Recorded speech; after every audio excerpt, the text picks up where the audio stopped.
Well, welcome everyone to the DU Helpout on joint ventures and JV brokering. I am the JV Queen, Gina Gaudio-Graves, better known as the Dean and founder of Directions University. And with me today is a bunch of people that are close to me. I have my partner and our associate dean at Directions University, Jack Humphrey, with me. I also have our moderator, one of the DU faculty members. She's a faculty on social entrepreneurship. Her name is V. Lynn Hawkins from P3 Academy. Hello, Lynn. Hi, Gina. Great to be here today. It is for me as well, Lynn. I am so excited about today. This is like one of my very favorite topics to talk about, guys, as you'll see today. Excuse me if I talk a little fast. When I get excited, I tend to do that. So here's how today's going to work. This is not one of those trainings where I've got a PowerPoint and a whole pre-planned conversation and training for you. It's not going to work like that, is it, Jack? Oh, no, it's way better than that. Okay, so how does it work, Jack? Why is it way better than that?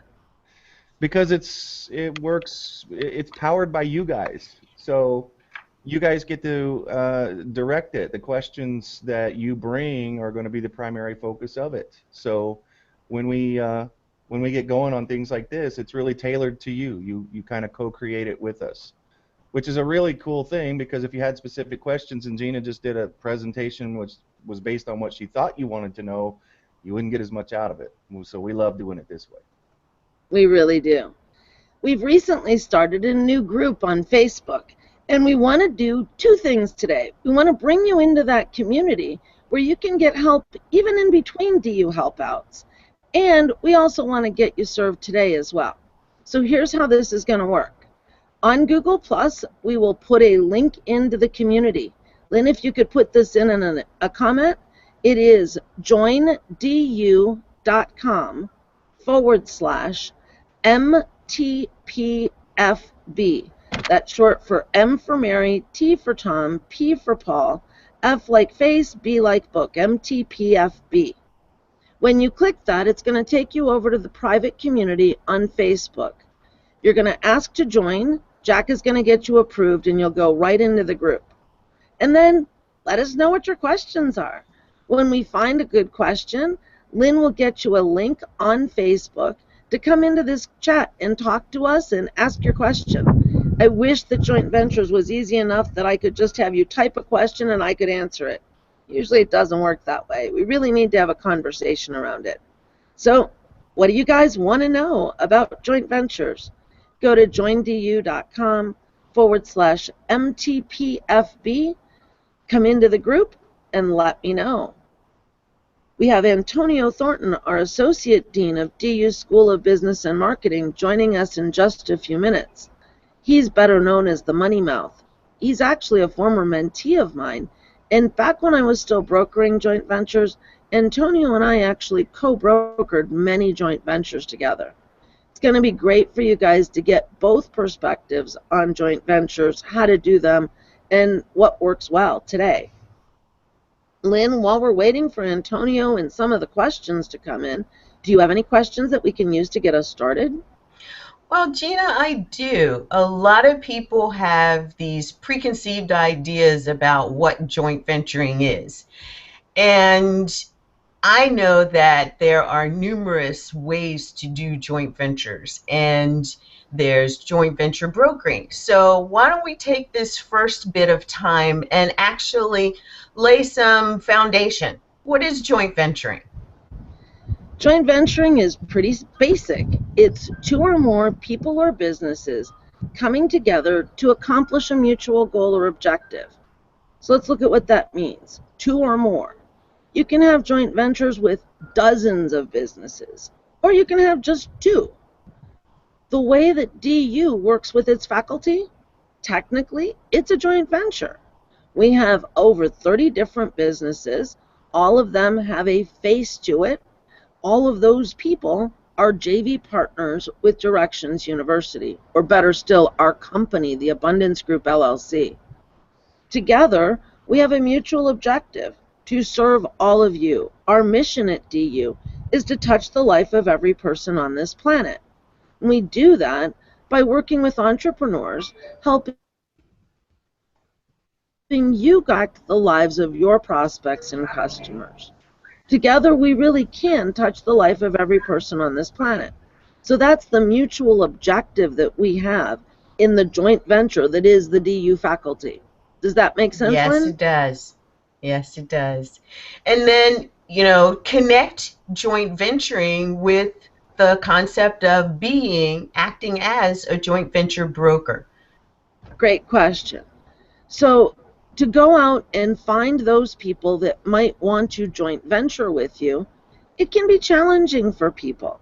I have so many clients and even good friends of mine who just don't feel comfortable going to another business and saying, hey, we should do something together. If that's hard for you, the way that you can do it, still get it accomplished, is to use a JV broker. Back when I first got started in my own business, I didn't have anything to really sell. I had me and just me. I built my entire business in being a JV broker. It's what allowed me to pay off $6.1 million worth of medical bills over about a 10-year period. JV brokering can be very lucrative, and it's something that you can do without a product, without any area of expertise, without a list, without traffic, without a website, and be making money in a matter of weeks instead of months or years. And I see we have Antonio with us. Hello, Antonio Thornton, the Associate Dean of DU School of Business and Marketing. All right, can you guys hear me? We can. Yep. Okay, that's great. Never a Google Hangout without technical difficulties. Their own browser isn't working today, so lovely. All right, but I'm here. I am here, so awesome, awesome, awesome. Thank you guys for joining us. I'm glad to be a part of this, and I think this is going to be totally fun. So, Antonio, I know that JVs and JV brokering has been a big part of your life as well. You want to share a little bit about why you and I love JVs and JV brokering so much?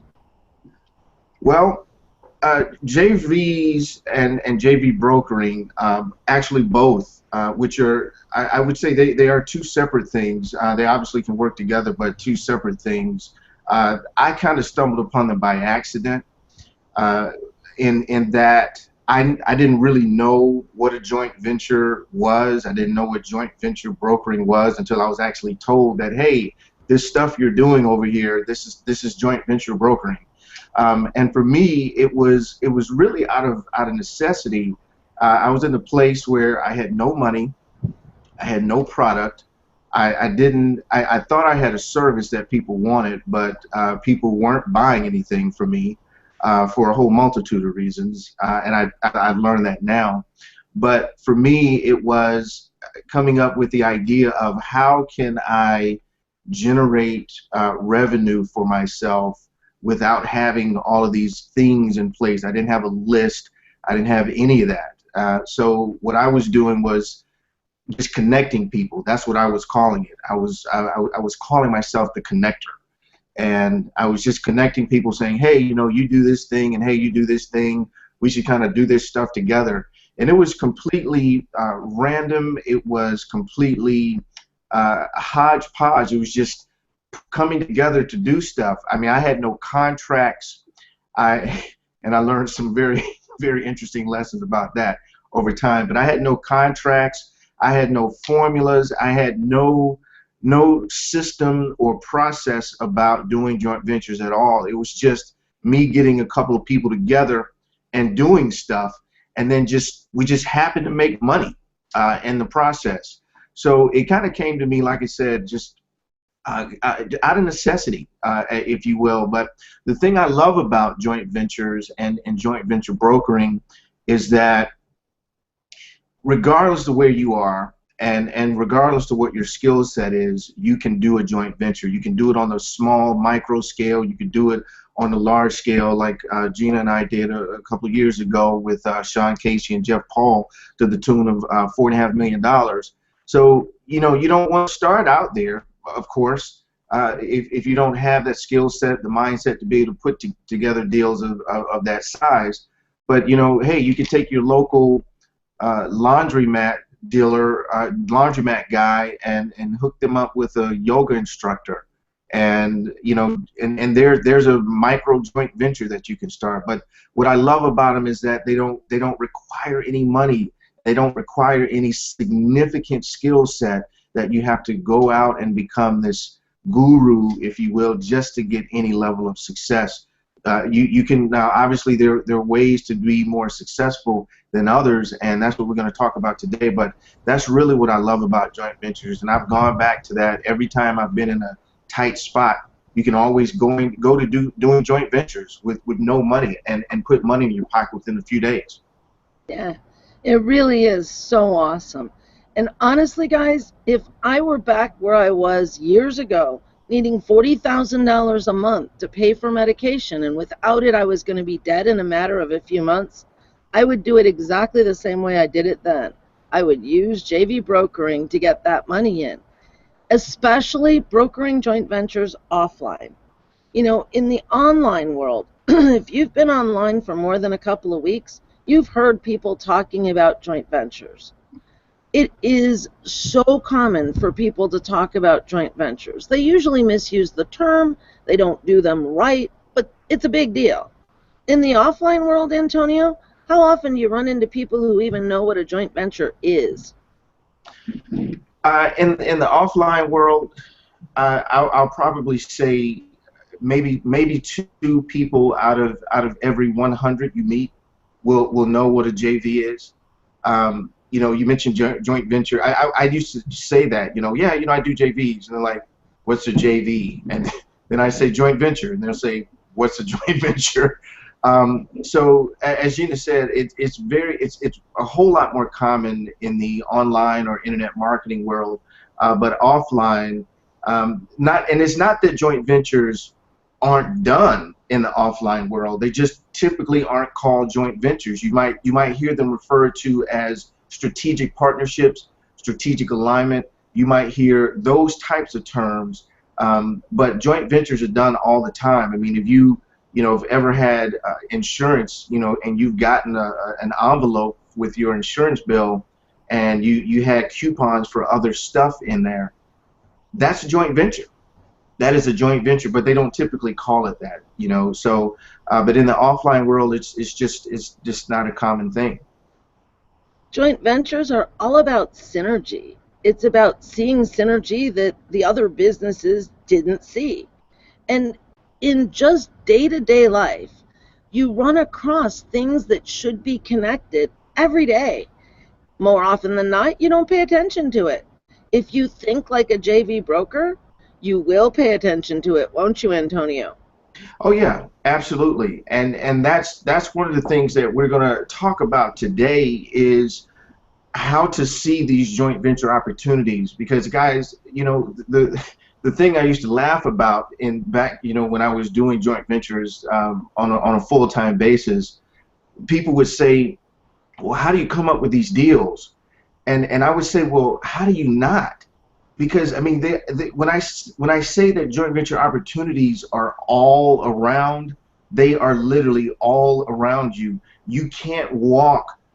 You can't walk 5 minutes in one direction from your home, unless you live on a farm or something. There might even be joint ventures there, but you literally can't walk 5 minutes from your home and not see or have joint venture opportunities around you.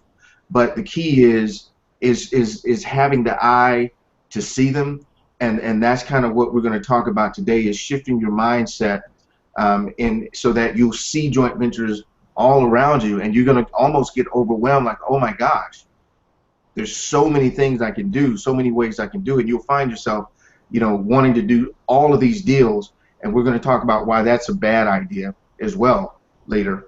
But they are absolutely, positively all around you. But again, as Gina said, it's just having the eye to be able to see them. Once Lynn gets back in here and situated and gets us our first question, we'll move on to questions. I'm just giving her a chance to get back here. One thing I want to mention now, if I could, I've been thinking about this a lot the last couple of days as we got ready to do this Helpout today. I often say one of the biggest gifts I have ever received was being a JV broker. Antonio, I want you to chime in on this and see if you agree as well. You know, what I do today as a coach and mentor, I do so much of it the way that I do it because of what I learned as a JV broker years ago. If I were getting started today and I knew I wanted to be in an information business, a coaching and mentoring business, even a consulting business, I actually think that before I went out there and tried marketing my own stuff, I would put myself out there as a JV broker in that niche. Here's why.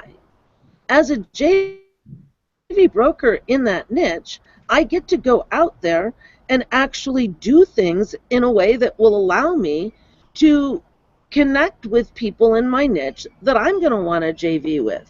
What the heck did you just do, Antonio? No idea. Well, it turned my camera off.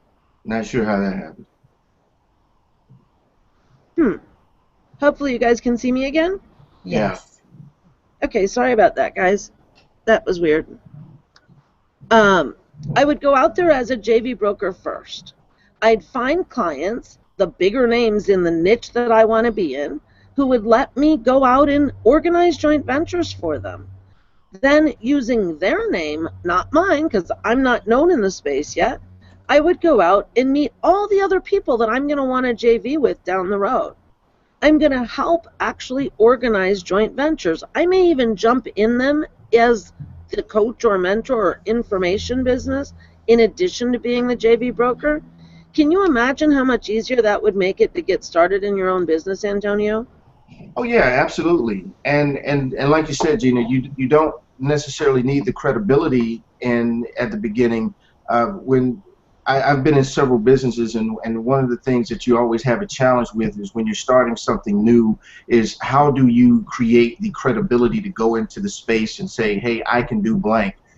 Because people are going to want to ask you, all types of questions about credibility and certification, all that type of stuff. But if you go in as a JV broker, you're actually borrowing the credibility of someone else. So, you go to someone who's in the space, who has credibility and visibility in the space. You can say, hey, I'm doing this thing on behalf of this other person, and that gives you a lot of leverage. If you imagine a celebrity, if you will, at an event or whatever the case may be, if you imagine a celebrity standing there, and then someone standing next to that celebrity talking to them or doing something with them, everyone's going to, oh my gosh, who is that? Who's that person? Who's that with such and such? So you actually are able to borrow the credibility of the people who are in the space and not have to worry about creating that on your own. And by doing that, you take a more organic approach where you kind of almost shoot to that level of stardom, if you will, by having those types of alliances with those folks that are in the space. So again, you don't have to go out and be the guru. You almost become the guru without saying, hey, I'm a guru. But you become the guru by attaching yourself to the guru. So when you're ready to do something, and here's the cool thing, when you're ready to do something in the space, you already have credibility in the space because of your alliances and attachments to these folks. But because of your alliances and attachments to these folks, they're willing to get behind you and endorse you. So now you don't have to worry about starting from scratch. You've got all of these folks that have come behind you. And I have to say this too. There are a lot of folks, and I could name a few names, but there are folks that you've probably seen in the space who've seemingly come out of nowhere, and all of a sudden these gurus are like launching this person saying, hey, you need to get this guy's thing. You're like, I've never heard of this guy. I've never seen this guy before. Why is this person and that person and this person promoting this person? Well, a lot of times that's how it happens, is that these guys are doing stuff behind the scenes. They're doing different types of joint venture brokering, creating relationships with these guys, so when they're ready to launch their thing, boom, you've got 15, 20 top level people behind you helping you promote it. And you can't pay for that. There's no amount of money you can't pay for that type of credibility in the space. You really can't. Can you hear me? Can you guys hear me? We can. Do we have Great. anyone with questions yet? Yeah, actually, I have a question that's a great segue from the conversation that's been happening. And it actually comes from dear friend Ron Harvey. And I think that, he's asking it because it's applicable to his industry, but it's actually applicable to numerous industries. He says in his industry, it's associated businesses. They have very competitive mindsets. They've been in this whole competition thing for a long time. And the idea of cooperative partnerships is very new to them.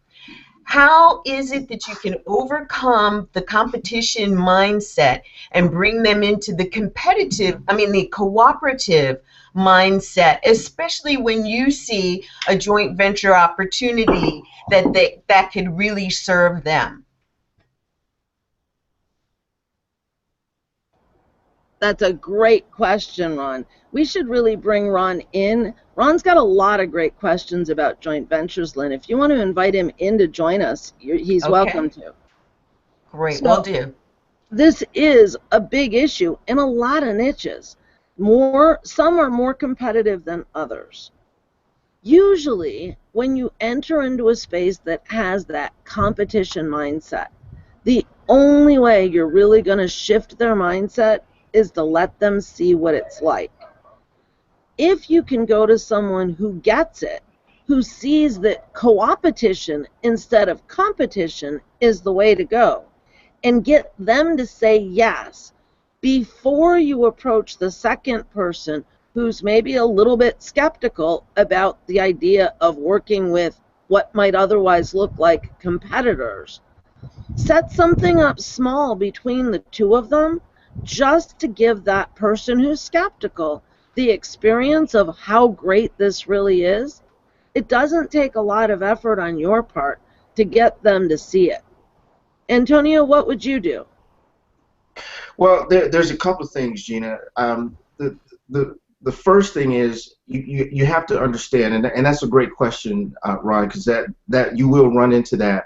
One thing you always have to understand, and this is across the board, and pretty much no matter what you do, some people will get it, some people won't, and you have to just accept that and be willing to move on from that perspective. Some people will get it, and some people won't. Um, Over time, I just work with the people who get it. I don't try to convince anyone. I don't try to cajole anyone. I don't try to twist any arms. If they get it, we go with it. If they don't, I just move on to the next person. And that actually segues into the next comment about that. See, I believe in a universe of abundance, in that there is no limit to what it is I can do. So in that context, I don't believe in competition in the general sense of, this person is competing against me, because there's more than enough for all of us. There's absolutely positively more than enough for all of us. So one, I'm not going to spend a whole lot of time with someone that I have to really wrestle with. Yeah, there's a little bit of education that you are going to have to do. Like Gina said, start out small. Say, hey, here's the vision I have for this project. Why don't we start out right here so you can see how it works, and then we can move into something larger. And then they may be to come around from that. But if they don't, just move on to the next person, because if there's a bunch of people in the space and there's a lot of competition in the space, you want to come to them and say, hey, because there's a lot of competition in the space, that's why doing this makes sense. That's why we do that. And I tend to like to use examples when you do things like that. You'll see it on a much larger scale, like Hewlett Packard and Compaq came together. Office Depot and Office Max came together. Though they're called mergers and acquisitions, they're really just sophisticated joint ventures. That's really what they are. So when you're able to approach someone and say, well, hey, you know what? Yeah, Office Depot and Office Max could have considered themselves competitors, but you know, they were kind of getting kicked in the butt by Staples and a few other things, so they decided to kind of come together. And there were some other factors that went into that, but when you're able to explain it in that way, that kind of helps them. So yes, you do want to educate them, but you don't, and I gotta emphasize this, you don't want to have to wrestle with someone to get them to do a joint venture. And I'm gonna tell you why.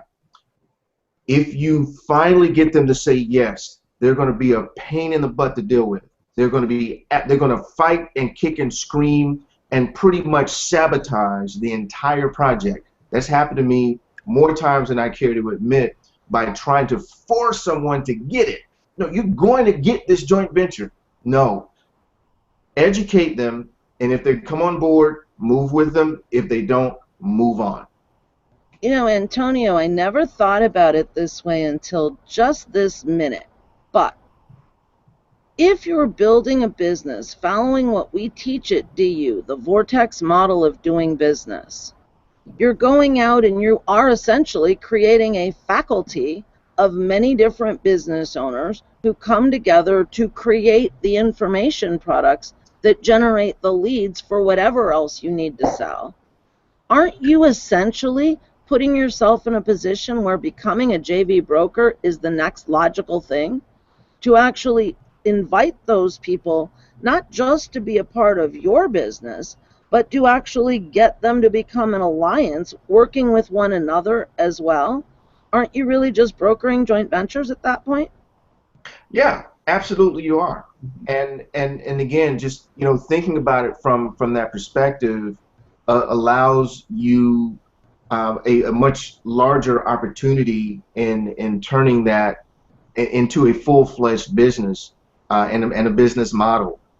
There are those who make a living with joint ventures, and when you really think about what Directions University is, it's the entire business, the entire vortex or multi-vortex model is based on joint ventures. We could call it that, but like Gina said, it's all of us coming together for this one cause. So you can build this thing any way you desire. And I bring that up for Ron Harvey's benefit.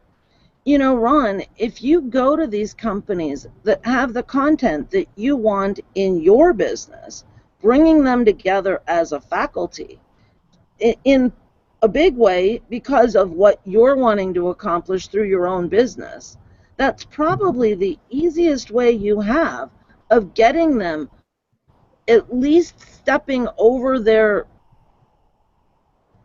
issues with competition, and only after they've said yes to being on your faculty would you then want to introduce them to the idea of working with one another as well. At DU, most of our faculty is faculty in the first place, not because of what it does for them to be on DU's faculty because we're promoting them. They're really there. They said yes to the invite because they want a joint venture with all the other faculty members. That's the big win that got them to say yes in the first place. Absolutely. Absolutely. Does that help, Ron? Yes, it does. All right, can you hear me? Yep. All right, great, I'm here. Wow, you know, that is absolutely way off of what I was actually thinking about. But you know, as always, you know, the what we're trying to accomplish unfolds and unfolds, and there's so many different levels and layers and approaches that you can take in the way that we're trying to do business. That is something that I had never thought of, and so thank you very much for giving me that. That gives me another approach, because sometimes you know, an approach with one company, they don't understand it, but a different approach with the same company, they might understand. So that is that can be very valuable. I'm going to try and move out of the sun for a minute. So what was your real question, Ron? Well, the JVs that I have approached already are very much offline, and they, for instance, I approached the state recently with an idea of getting more of the companies that are supposed to be kind of interacting with one of the regulatory agencies, with a way to get those agencies to get more members, and that approach would have involved my offering those members a discount for some of the training that they're required to have, and other services as well. And they literally they just couldn't understand what I was trying to offer, that that they would give their members, they would give their potential members a discount on services in order to get them to join the membership, and they literally couldn't understand what I was trying to say, and there may have been, since I was dealing with a political agency, there may have been some resistance to changing the way that they do things, which, as you know, with a lot of business, with a lot of government agencies, is very slow. and so that's just one example. Another one is, for instance, I deal with companies that manufacture shipping containers for hazardous materials, and every one of their customers needs the kind of training and consulting that I offer. So I've approached a couple of them, and they were also reluctant to open up to what I had to offer their customers. And so, that's, I've tried several times, probably half a dozen different organizations and companies I've approached, and they simply don't understand what I'm offering, even though I really do try to lay it out in very specific terms.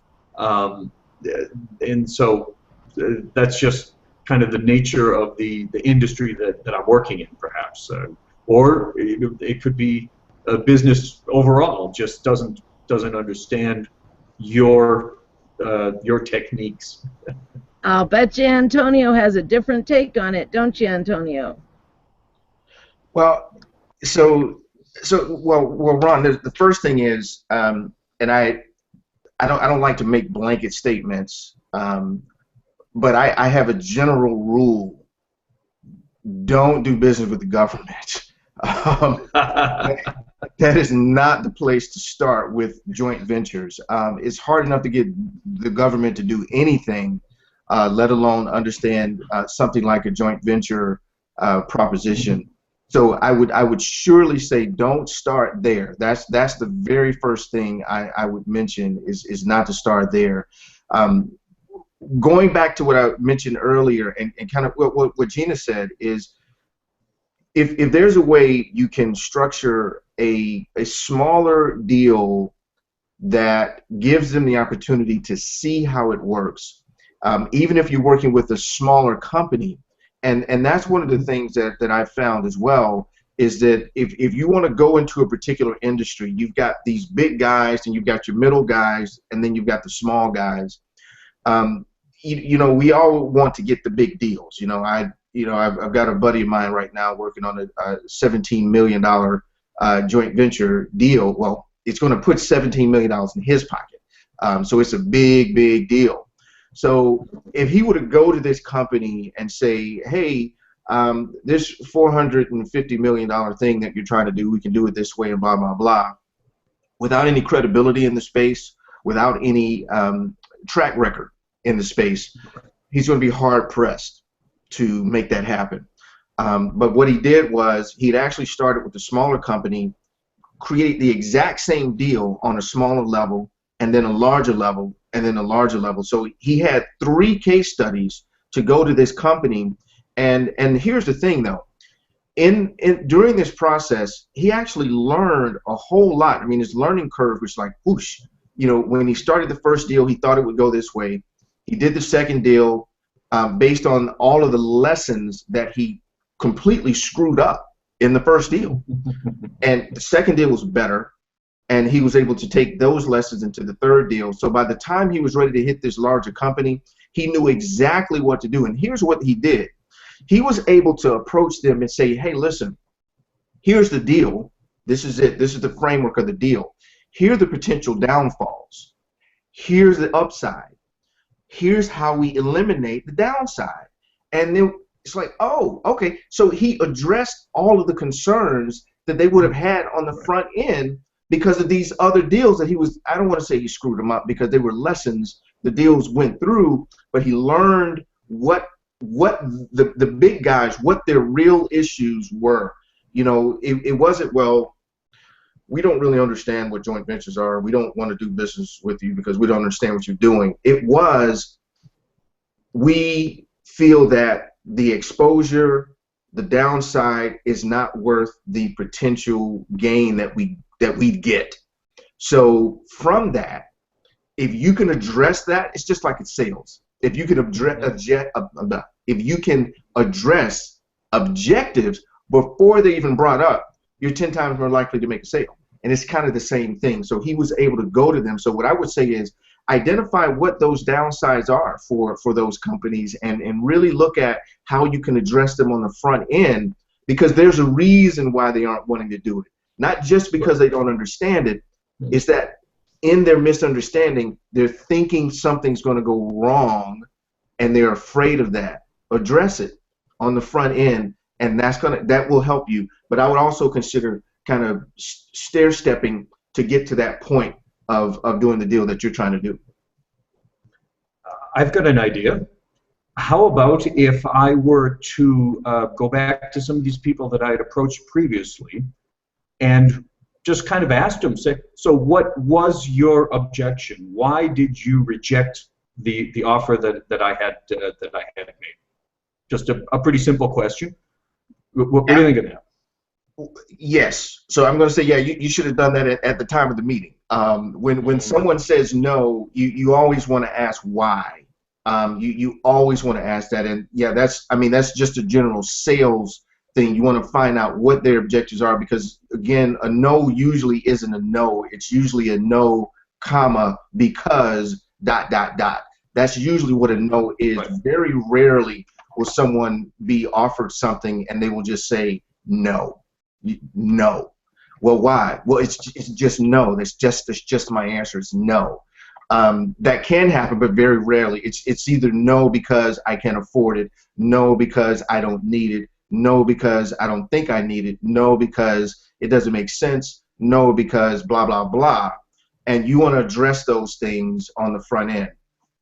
So absolutely, I would go back to them and say, you know, hey, I approached you with this deal. You told me no, which is fine, but I'd just like to, if you can give me 5 or 10 minutes, I'd just like to kind of find out, well, what were some of your reservations and what were some of the concerns you had that prevented you from moving forward with, you know, I would kind of throw some sales language in there. What prevented you from moving forward with a obviously beneficial project here? So yeah, I would definitely ask them that. I love that. I love the whole discussion around this, and I've found that the question that really opens up people is to ask them what was, you know, I'd love to hear what your experience was.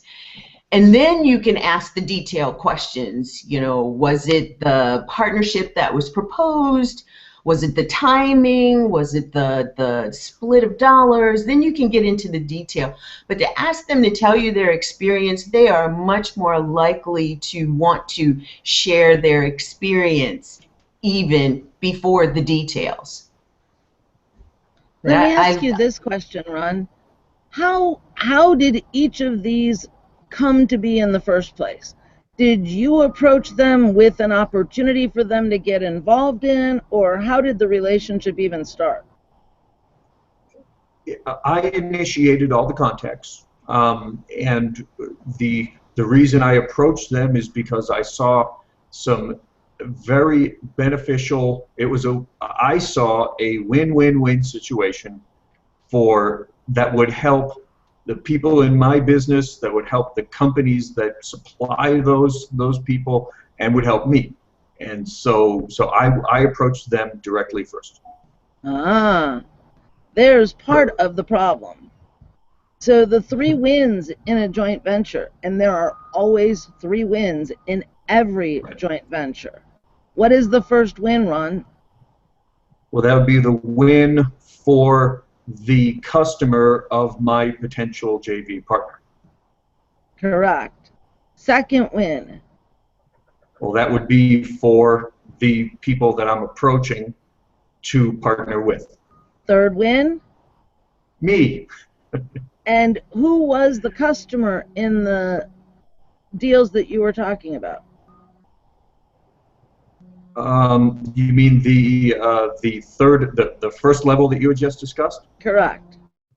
Okay, that would be, just to go to the shipping container example that I gave, it would be the buyers of the shipping containers from the people that I approached. I came to those container suppliers, and then I told them how they could benefit their customers.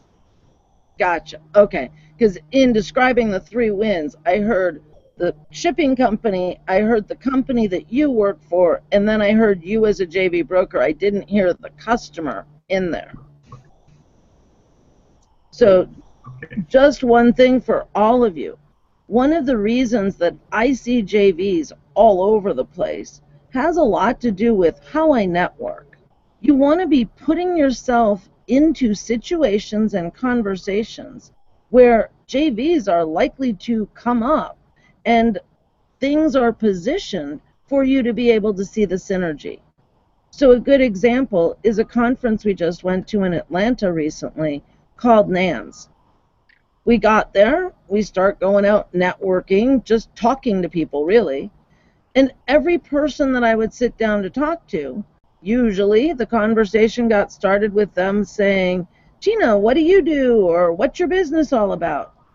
I would almost never be willing to go first. I'd give them the 10-second version. Well, I'm Gina Gaudio-Graves. I'm the dean and founder of Directions University, better known as the JV Queen. But I'd really like to know more about you first. And then I'd ask them a question about them, themselves, their business, their customers, etc. And I'd really get them to talk about themselves. As they're talking about their business, what they do, who they are, I'm looking for itty-bitty little clues related to the problems they have, to the things that they are passionate about, and to the things that they really are working on right now. So that by the time they're done telling me all about themselves, and I now take over, I don't just give them my canned elevator speech.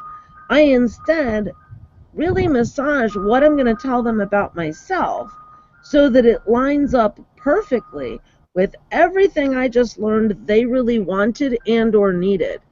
And in doing that, JVs fall in our lap left and right, don't they, Jack? I say that when I see he's purposely not there. Yes. What did you? Yes. JV deals at NAMS and anywhere we go, don't they fall in our lap like left and right just because of how I control conversations? Yeah. Well, the whole let people talk thing is for me. Let them talk and guide them. I mean, You know what? questions, ask the questions you want answers Yeah, for.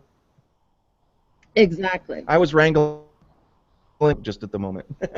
I'm sorry, I didn't mean to do that to you. I didn't look down to see that you weren't there. So, Lynn, do we have anybody else with a question that wants to join us? You're still muted, Lynn. I was going to say, yes, we do. We have Jason Hodge who's asked the question. And he's got a couple of questions, so it'd be great to invite him in. Meanwhile, I'll read you the question that he submitted. When it comes to the nonprofit sector and joint ventures, what would be the best methods to cut through the red tape and create the most lucrative JVs and add massive reach as well? Oh my goodness. In the nonprofit sector, there are so many different ways to use joint ventures. Honestly, if I had one place that I was going to go focus my efforts on joint ventures, it'd be in the nonprofit space. A beautiful, elegant example of joint ventures with nonprofits is a company called GroupAd.com. Their entire business model is designed around setting up joint ventures between for-profit businesses and nonprofit businesses. Talk about something that's easy to do. GroupAd knows what for-profit businesses want. They want ways of generating more sales, more customers, more profits. And oftentimes, for-profit businesses are going to spend money on advertising to generate new sales, new profits, new customers. GroupAd has built a platform that allows for-profit businesses to spend a fraction of what they'd normally spend on advertising to advertise their stuff on Facebook.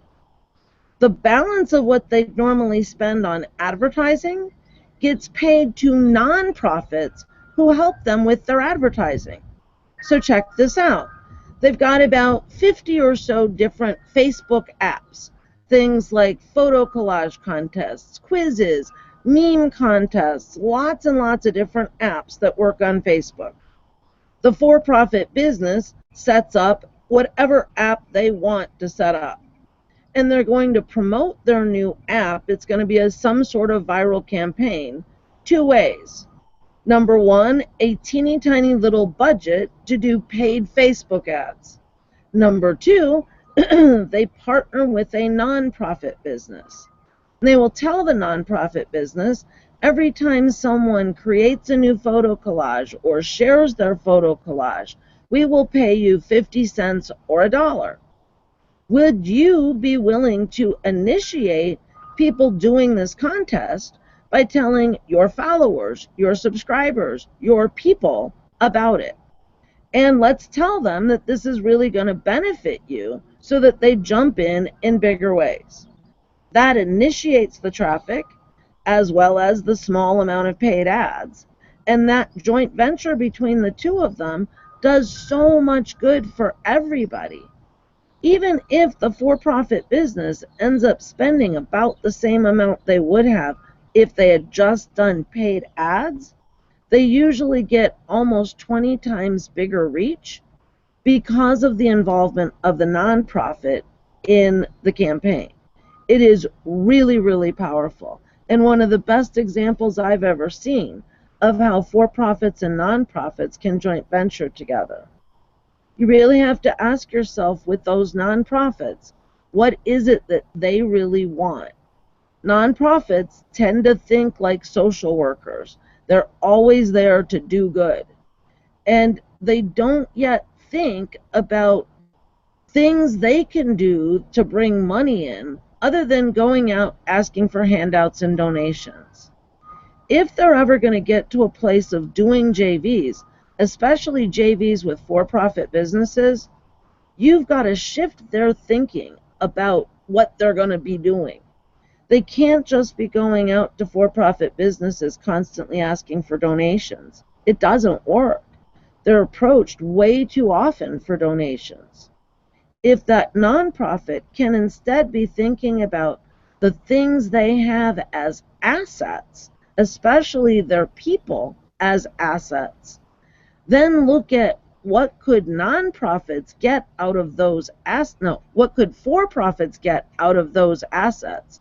Some great JV deals will become apparent quickly. Antonio? Again, a great answer. What I would ask to Jason specifically, you use the term red tape, and that can mean a lot of different things to a lot of different people. So I want to make sure I'm clear on what you mean by red tape. I know that sometimes when you are working with nonprofits, you've got to go to this person, then the director, then the board, et cetera, et cetera.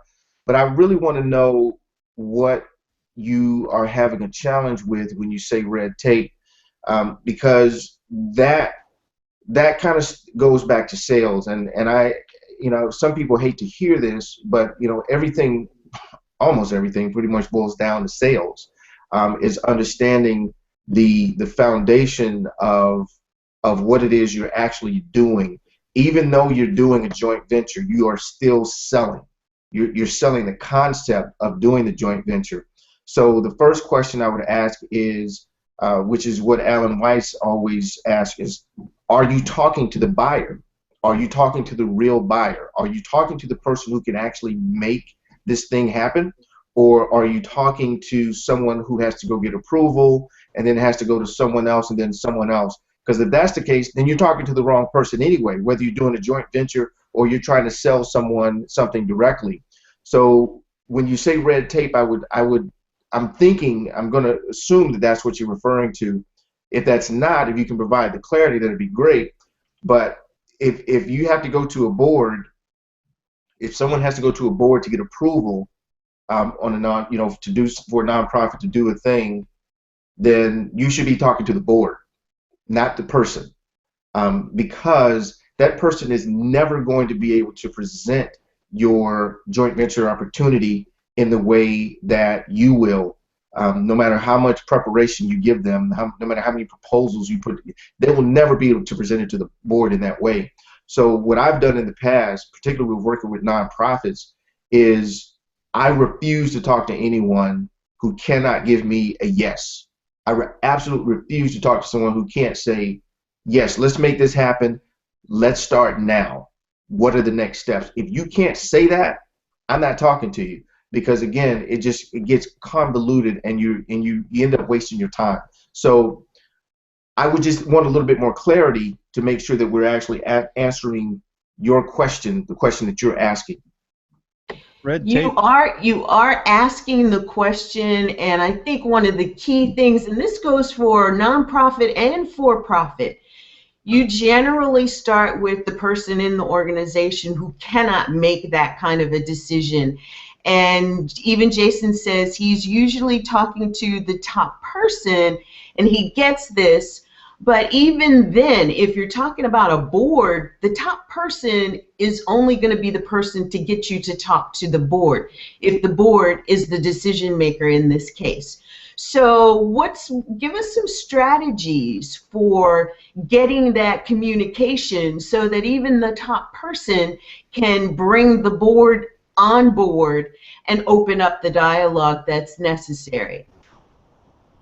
Let's pull Jack into this. He's got a lot of experience with nonprofits. I was just going to say, the red tape answer starts to disintegrate as the level of desperation for money in the organization rises. They're actually just like this. So if you got in front of the board, what is a board? There are a bunch of people who are on the hook to raise a bunch of money for an organization. They have other things they have to do as board members, but their principal responsibility is bringing more money into the organization. That's on their backs. Every single board member is pressured to do so and is responsible for doing so. And if you come in and say you have a very practical proposal to do some entrepreneurial things outside of what typical nonprofits think about, their level of interest in the discussion is going to be, whether or not they got that last giant grant. If they didn't get that last giant grant that was going to really carry them through next year, they're going to be all ears, and red tape be damned. There will be no problem. They're the board. They can change the rules. They are the ones who set up the red tape. So, and there aren't any government regulations that have any problem here if you understand what you're proposing to these guys. So, and what you should be proposing to these guys. So that's kind of a gatekeeper go away thing. And what Antonio described is the same thing as what I call getting spoused. If you've ever made a pitch to somebody for coaching or consulting or anything else, and you've heard this story a million times probably, And then they go, they're the ones who are there, and they're the ones who are feeling it, and they're feeling your presentation, they're feeling your pitch. And then they're like, I got to go talk to my wife or husband. That's the same thing. If you talk to the executive director or anybody below that in an organization, their wife or husband is the board. And the board's not going to hear anything like what they heard on your conversation, because they can't be your proxy that in any way whatsoever. They'll never be as convincing as you. So then they'll just go, red tape. We can't do that because we've never done that before or whatever. They'll give a go-away response. So absolutely agree with Antonio. You got to get straight to the board. They're the ones who make the decisions. Anybody in an organization you're talking to has to go back and ask them, or their superior who has to ask them. So, but you know, then if you have that kind of a response and you've gone to the board and you've gone to the higher ups, they're not desperate enough. That level of desperation to red tape, you got to move on to the next organization, and there's a trillion of them. What I like to do when I'm looking for JVs and opportunities is I need to find people who are interested enough in it right off the bat. Like, all the outside obvious things are right there in front of you. They are complaining because you let them talk and you ask them questions about not having enough revenue, not making enough sales, not all of these different things. And they're fairly asking you at that point without asking you. They think they're just complaining. They think they might be just blowing off steam or letting you know their situation, but they're giving you all the ammunition you need to turn around in their own words and give them a proposal for a joint venture that they can't refuse, because you're using their words, not your words anymore. It's their problem, not your problem. You just told me this, this, and this. And it just so happens I have a solution to that, and it's this, this, and this. And you really got to be on the money with your this, this, and this, your what you have proposed for them. But assuming that, then now you've got a joint venture deal 99% of the time. But you got to go to people who are aware that they have a problem as big as it needs to be, and they have to be in a situation that they can make the decision, and you know, they got to be ready to go. And people who are in that situation, it's not something you can find out. You have to be kind of like, you have to be listening. And so then a giant list of possible people, like for Jason, he knows lots of nonprofits, and most of them are not ready right now for the discussion that he wants to have with them. He has to talk to all of them, listen for very key indicators, talk to the right people, and then you'll get that really nice situation where it's just like butter. It's just so easy. They're like, oh my God. And they should be praising your idea. They should be really energetic about it. They shouldn't be texting while you're talking to them or any of that. They should be like right there. And then when they are, you know you're onto one. When Gina, I know she can speak to this, Antonio can speak to this, you've been in situations where it's just, oh, you are a godsend. I can't believe we didn't think of this, or how do you do that, or is there a regulatory thing I do need to know to do this? And you can even help them out with that. If you know this is the thing that you're supposed to be good at as a joint venture specialist. You're supposed to know their industry well enough that you can tell them stuff about their industry, like yes or no, that this is a regulation thing that we might have to deal with, or you know, whether we can do this or not. Now you're their consultant, and for free, because you don't get paid unless they actually take the JV deal and you get your percentage, right? So you're helping them out in a million different ways. The reciprocation in that situation, the reciprocity buzz in the air is extraordinarily high, and those things feel good. You know, I know Gina or Antonio can talk to that. Well, Jack, I think you definitely hit it right on, and the thing that I really would suggest, or the thing that I really want you guys to hear from this, because it, you know, it kind of sounds like we said this a couple of times. There are too many deals out there, guys, to deal with a bunch of stuff. Okay, there's just too many deals out there. So don't get hung up on one deal. Don't just get hung up on one person. If they're saying, well, you know, the board wants to, blah, bam, you're out of there. You know, you can't sell a hamburger to a vegetarian, no matter how great you make that hamburger sound. You just aren't going to do it.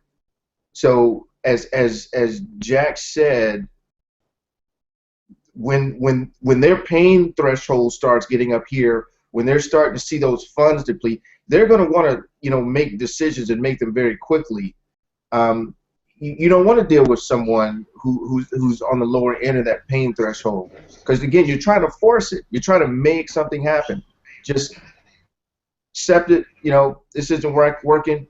Keep it moving. There's just too many other opportunities that are sitting there waiting for you. One of my good friends is a broker in the internet marketing space. His name is Mike Mers. People used to call Mike and I the king and queen of JVs for many, many years. To this day, works about 4 hours a day. He works 5 days a week. He works on his terms, and he makes a very comfortable living as a JV broker. Jack and I lately, everything we do, if it's not simple and easy and elegant, we look at it as a sign that either we're not doing it the right way or we weren't meant to do it in the first place, and we move on to the next opportunity. Antonio really hit the nail on the head. There are so many JVs out there. Go find the easy ones, the low-hanging fruit, and get on with life. Jason, were those answers helpful for you? Oh, they were awesome. They were right on target. Even when Antonio said, I'm not sure if I'm speaking to the right red tape or not, he was right exactly on the red tape that I was referring to. Everybody's answers were on top of it, including Lynn's follow-up question. So this was a perfect storm, if you will. And thank you all for the information there. A lot of food for thought there, and it makes a lot of sense. Like what Jack said in relation to the amount of organizations out there. I mean, in our state alone, we have over 55,000 of them. So, that's right on target. Any other JV questions from you or Ron? Let me digest for a moment, and then I'm sure I will have a follow-up.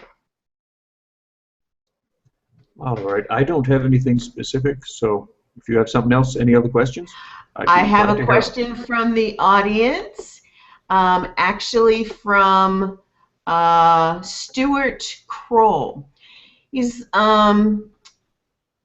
He would particularly like to know how to JV broker for high-ticket products. Antonio, you want to take that one first?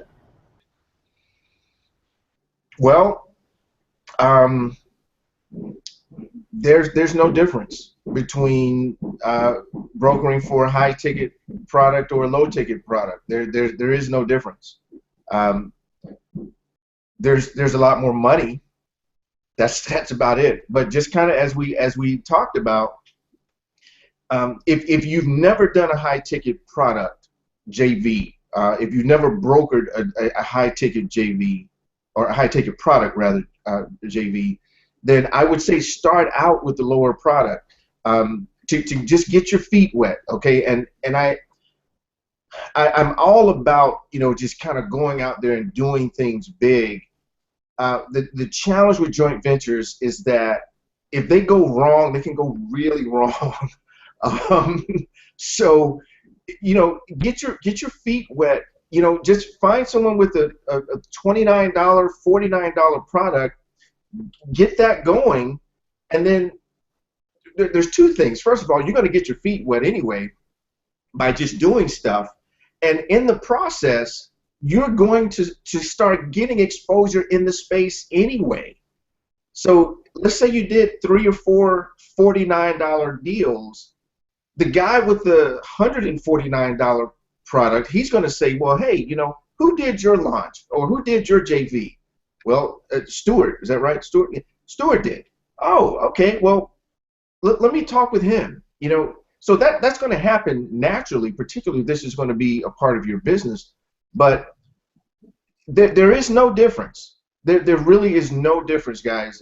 There's no difference between a $49 joint venture and a $49 million joint venture, other than the paperwork that's necessary to put it together, because the elements are still the same. It's amazing. You still have to find the win-win-win. You still got to find the customer who wins, the deal who wins, and you've got to win. That doesn't change. That doesn't change across the board. So don't think of it as a different type of joint venture. It's just a bigger thing. So make sure you're prepared to do the bigger thing, because it's because, like I said, if when you do a $5 million JV and that doesn't go well, that doesn't go well in a big level. Spectacularly, it's a spectacular Yes, in front of everyone. exactly. How the conversations stay the same. They're literally identical, because Identical. I started out doing small stuff like everybody does, and you do small stuff, and then you find yourself one day with a lot more zeros behind the deal, and you're talking to 2 or 3 people, and there's all this, but the conversations are exactly the same. You have to belong in the room every single time you're in a room. You got to belong there, and people know you don't. A lot of the bigger stuff, in my experience, has fallen into my lap. I haven't gone out and grabbed it or chased it or whatever. It's because I did the other stuff that people have asked me to be in the room, and they feel that I'm qualified to be in the room. I'm sitting figuratively in the room with a big bunch more zeros at the trailing end of the number.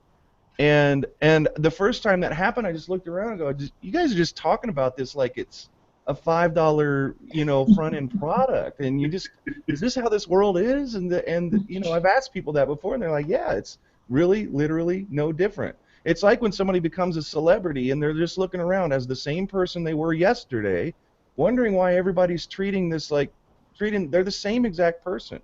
But you do have to belong in the room, and if you're invited to something like that, you belong. If you're kind of the front end of that, if you're leading the thing, you have to prove that you belong in the conversation by kind of bringing your own social proof with you and also knowing what you're talking about. And you only get to where you really are comfortably knowing what you're talking about when you've done a bunch of deals already. And then you can just walk in, and it really doesn't matter how many zeros are there. It's best to just forget about it. If you have any hang-ups about money, try not to think about how many zeros are there, because you might make mistakes. But it's amazing. Once you belong there, the conversations, whether you're talking to somebody about their $29 ebook or their consulting program for $3,000 or a big multi-million-dollar deal, the conversation is identical in many, many ways. Yeah. Okay, so I got to give you guys a slightly different take on the answer. What really made me the JV queen, a name that I didn't give myself that clients gave me, can be summed up in just one phrase: vortex model of doing business. Almost every joint venture I have ever done was brokering for high-ticket products. If they were online JVs, every one of them had a high-ticket product that I got paid on. It didn't look like that's what I was brokering, though. It looked like I was brokering a $47 product, a $97 product, a $197 product. But no matter what that product was, it had a whole back end to it. And that whole back end involved high-ticket products. Oftentimes, high-ticket products that my clients didn't even have when I came into their life. It's what the whole vortex model of doing business is all about. It's reorganizing businesses so that no matter what it is they sell, it all flows into a high-ticket back end. And in so doing, you, the JV broker, who's going to go out and do the product launch on the front-end product at $47.97, no matter what it is, you're going to get your client to pay you on the entire funnel, even if affiliates only get paid on the front end, especially if you're the one that actually helped them realize they needed a high-ticket back end. Does that make sense, Jack? Well, yeah, it does, and it's really actually quite exciting, because I think a lot of people, if you know anything about joint ventures or you've heard stories, like this guy organized for all of these other people to mail for a product on a launch day, and this guy got 10%. And they might have gotten really, really big names with million people lists to mail. And so you're just calculating in your head how much you must have made on that deal. Because, of course, these guys are going to send tons and tons of people, and he got 5 or 6 of them to do it. That's the way I always understood JVs for a long, long time. And I was like, well, that's a pretty good living right there. But what Gina just said, and it's very subtle, but it's extraordinarily powerful, is that she's helping businesses build a back end they don't even have. Why would a JV broker do that? That's not your job as a JV broker traditionally, right? But she's finding them a real funnel. Most businesses are on a launch and perish situation when it comes to information and consulting and all kinds of stuff on digital stuff. They usually have their, in Indiana, we always made fun of the girls in Indiana in high school because they'd spend like 2 hours on the front of their hair, and the back, where they'd come to school wet, just totally wet in the back. And everybody's business, almost everybody's business, is wet in the back. And you can just go and show them what they really need to have in place, and by doing so, you've done a lot more than the guy who organized 4 or 5 people over here to mail for a launch, where the back end was thanks.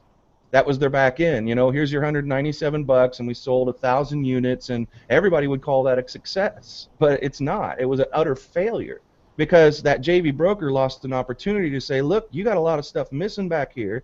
And this is why Gina brings up the vortex model. If you're a JV broker who understands the vortex model, you can go and knock it out of the park for people. You're not just there to get them sales on the things they say they want you to help them get sales for. That's a cry for help underneath a cry for help. What they really need is for you to help them, if you can, if you understand how to do this, show them how they can make money on a residual, how they can make money on the back end, midway, and all the way up to their top end product that they might not even have.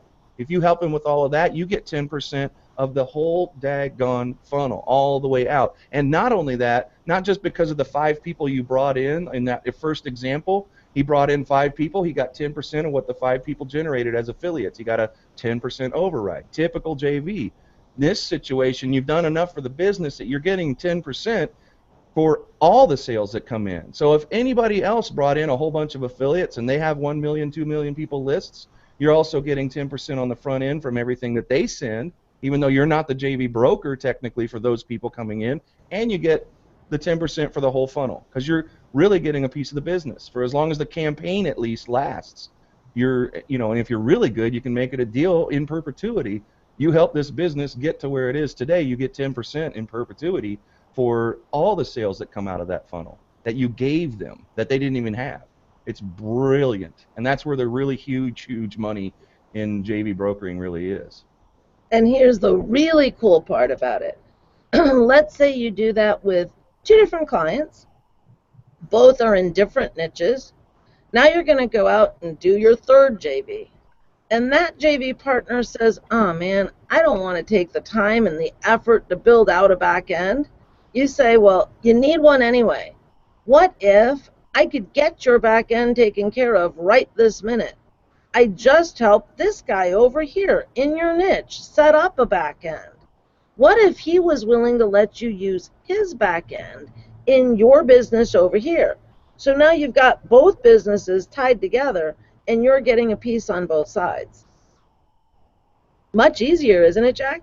Yeah, and it snowballs. If you don't understand how to use leverage from a previous deal to make the next deal sweeter and better and easier to get, then you're not really yet a pro JV broker. You got to be able to take all of this stuff and bring it with you. I was using a backpack analogy. You just start collecting stuff, throwing it in your backpack, and you use it in the next deal and the next deal and the next deal, either as leverage, social proof, or directly related to how this next deal is going to go off in terms of integration of products and services or whatever it might be. And it gets easier. JVing, this is one of the things that just gets easier and easier and easier. Once you've done a deal, you are forever the person who did that deal.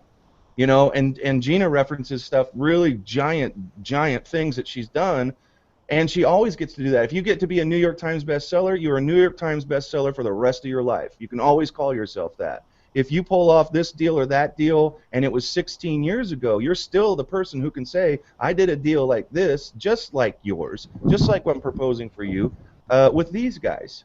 And check this out. And it snowballs. And then if you can use that to leverage into new opportunities, which it would be crazy if you couldn't because you've got them, why not use it, then it gets easier and easier and easier. And before long, it's it's almost like you're a wizard. You can just point a wand and go, you know what? Somebody just referred Gina to somebody else, and you, after a while, your reputation gets to the point where it's like, oh, you got to get Gina to do this, or you got to get Jason to do this, and all of a sudden, half of the deal is done before you guys ever pick up the phone and start talking to each other. Jason, what can you do for me? I heard all this great stuff.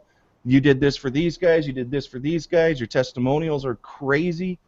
I want to work with you. They come to you and say, I want to work with you. There's no red tape discussions. There's no any of that stuff. And then they sit back and listen. So, and they say, you know, just tell me what I got to do. That level of trust in any industry is awesome, but for a JV broker, it's your lifeblood. And you start developing that as you do deals. So another reason to start doing whatever deals you're comfortable with is to get a portfolio together, both for your own personal experience, just to feel worthy of approaching the next person, and also just so there's a lot of people out there talking about you. And you just keep creating win-win situations. And it's a beautiful thing. For Stuart and anyone else that is a JV broker, if you are organizing joint ventures in the entrepreneurial space, whether that's internet marketers or non-internet marketers, if they are small business owners, you have a back end for every JV right this very second. It's called Directions University. What you see on the screen right now is the DU funnel. You'll find it at joindu.com/DU funnel. joindu.com/DU funnel. Every one of those dark green boxes is a different product that money gets paid through. You as a broker get paid on every dark green box. Your client gets paid on every dark green box. To bring people into DU's back end is super, super simple, isn't it, Jack? As easy as it can be. All you've got to do is have your client package with whatever it is you're helping them to launch a trial of a program we call Motivation to Profit. When people take that 1 month or 3 month trial of Motivation to Profit completely free, they automatically set up their subscription for day 31 or day 91. Depends upon what price their product is as to how many months they can give away. Through that course, people get exposed to every single one of the dark green boxes on here, and it goes all the way through to that last column on the end. There are 4 different high-ticket products on that last column. Heck, even Motivation to Profit is a high ticket. It's $9.97 a year or $97 a month. That's high ticket. So if you're doing any kind of brokering in the entrepreneurial space or the IM space, get your clients to give Motivation to Profit away for 1 month or 3 months. Your client will get commissions on everything. You as a broker will get a second tier on everything. Go watch the video at joindu.com/DU integrate. joindu.com/DU integrate. All one word, no spaces. On that page, you'll find step-by-step instructions for giving that bonus away, putting it on the sales page, the thank you page, and even an autoresponder sequence. It'll tell you how to sign up as an affiliate. It'll tell your customer how to sign up as an affiliate. Just email me and let me know that the two of you need to be tied together. Anytime anybody buys anything through our cart, through those affiliate links, you and your client will both get paid instantly, even on recurring subscriptions like Motivation to Profit. Every month, every 30 days, you're going to get paid instantly. Your client's going to get paid instantly. And that customer is going to be very, very, very well served in the end. It's that easy to broker high-ticket products, isn't it, Antonio?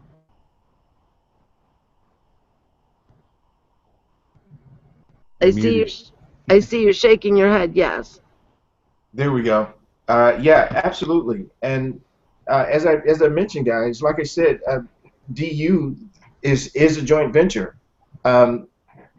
I mean, I just, stab me in the ear with a hot fork if Gina, Jack, and David and I were responsible for creating all the content that's in Directions Oh my University. gosh, I can't even imagine that. Yeah, we'd Good be time. launching that in 2025, maybe. So in essence, guys, you see, it is a joint venture in itself. We brought in experts in specific fields to bring their content to the table, and not only bring their content to the table, bring their credibility to the table, also bring their following to the table. And with this integration piece that Gina just talked about, it brings a funnel of, again, a vortex, if you will, that everyone's kind of bringing people into Directions, and then people kind of funneling back out. So Lynn has a following. She brings people into Motivation to Profit, and then they get a chance to hear David. They get a chance to hear Scott. They get a chance to hear these other people, whereas they may not have heard them before, and vice versa. So it's a multifaceted, multi-layered joint venture. Probably not the place that you want to start, but as Gina said, hey, I want to start out being a joint venture broker. What do I do? Well, a very simple thing is just attach to Directions University. I mean, it's a built-in funnel that already works. I mean, you're here, so you see it works.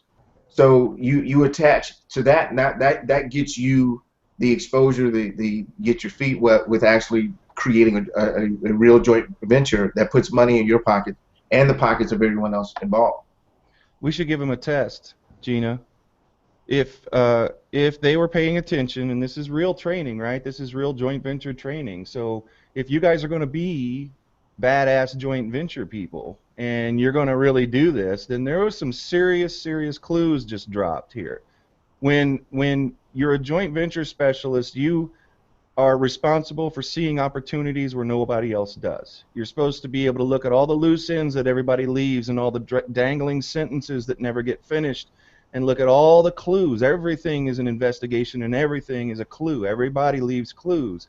And we just dropped a giant one. When I said you need to be able to go around and find people that you can help out that have no back end. They're the high school girl with the big bangs and the wet hair in the back. And then we took care of the wet hair in the back situation just now. Did you guys notice that? Did you notice that we got her a blow dryer and we poofed her up and we got her all fixed up? Those are clues. You're learning right now. This is not a theoretical discussion like you have on so many webinars. This is for real. When Gina popped that back end diagram up, that was your thing to put in your backpack, in your brand new JV Broker backpack that you just bought today for nothing because it was free.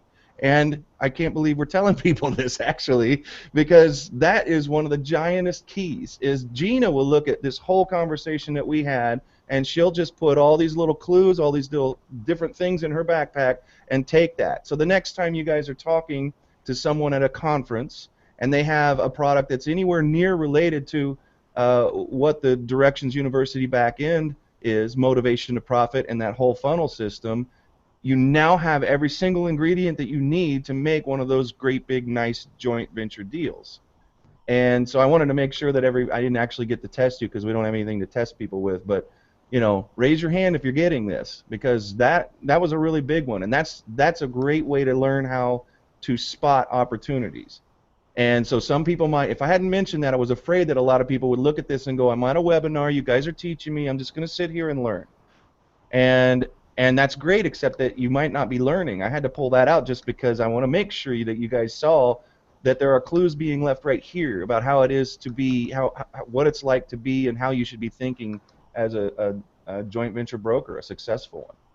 So right there, you got your funnel for anybody in the marketing niche, anybody that's got their own business, offline businesses, love DU, they love to come to DU. So you got, like, I mean, that's a back end for just about any kind of JV that you can do in many, many different niches. And if you have questions about how to add DU on the back end of any JV you're brokering, you can go set up a 30-minute session with me today, tomorrow, Monday, at joindu.com/JVU strategy. joindu.com/JVU strategy. We can get you all set up and really change what you're doing in those joint ventures. Because I'm telling you what, when you can really start making money on people's back ends as well as the joint ventures for the front ends, it doesn't just double what you're making in a JV as a broker. It usually adds a zero. And that's really where it came from, right? Remember, I needed $40,000 a month to pay for my medication. That meant I needed to sell $400,000 a month in my clients' products. I'm not going to get very far in making that 40 grand happen if I'm doing $47 product launches or $97 product launches. I need way too many sales to happen. It's humanly impossible to do it. But if I can really help my client put the back end in place, well, $400,000 worth of sales when they've got a $10,000 product to sell is only 40 sales. That's not a whole lot. So if I do the JV on the front end, making sure that I've got the conversions on the back end, I'm usually adding a zero to what I'm making overall. And that is doable. I want to make sure we get to one of the other questions that Yvette asked. Lynn, do you have Yvette's question by chance about JVs and small lists? That's it, basically. How do you do how can you become a JV broker even if you have a small list?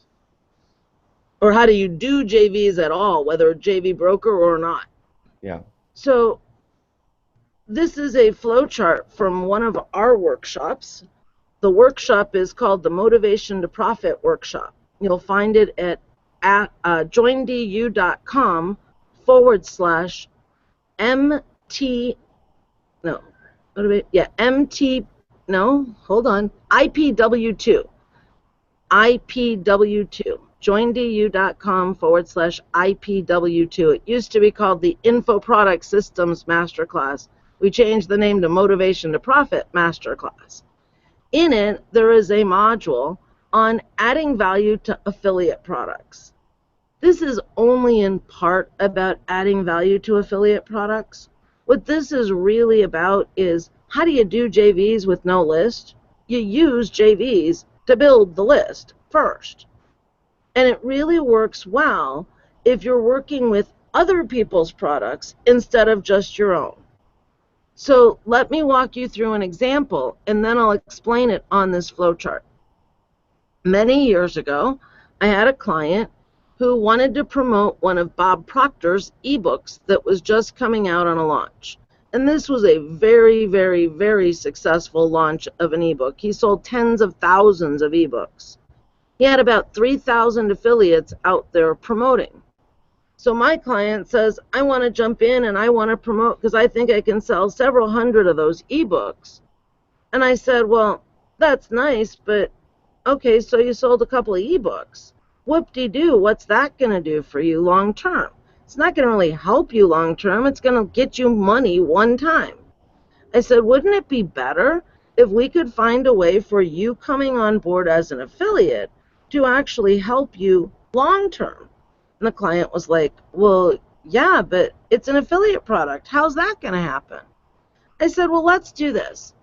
To help distinguish you from all 3,000 other affiliates that are out there promoting this product, why don't you interview Bob about how people should really use what they learn in this ebook? Really do a great interview, giving the people buying the ebook way more value than they would get if all they did was buy the ebook. Then you could set up an opt-in page. That opt-in page would tell people, hey, if you buy this ebook on the next page through my affiliate link, I'm going to gift you this recording of a 1-hour interview I did with Bob, and here's how it's going to help you. They're now going to opt in. Once they've opted in, they automatically get redirected to your affiliate link to go to the sales page and buy that book. Now they're on your autoresponder, on your list. That's what this first box is right here. And the autoresponder sequence down here, the sequence is going to give them instructions on how to claim that bonus. That's the first message. But you can do several messages. Not everybody's going to buy the book on the next page right away. So now you've got a way to follow up to make sure that a large number of the people buy the book over the next several days to several weeks.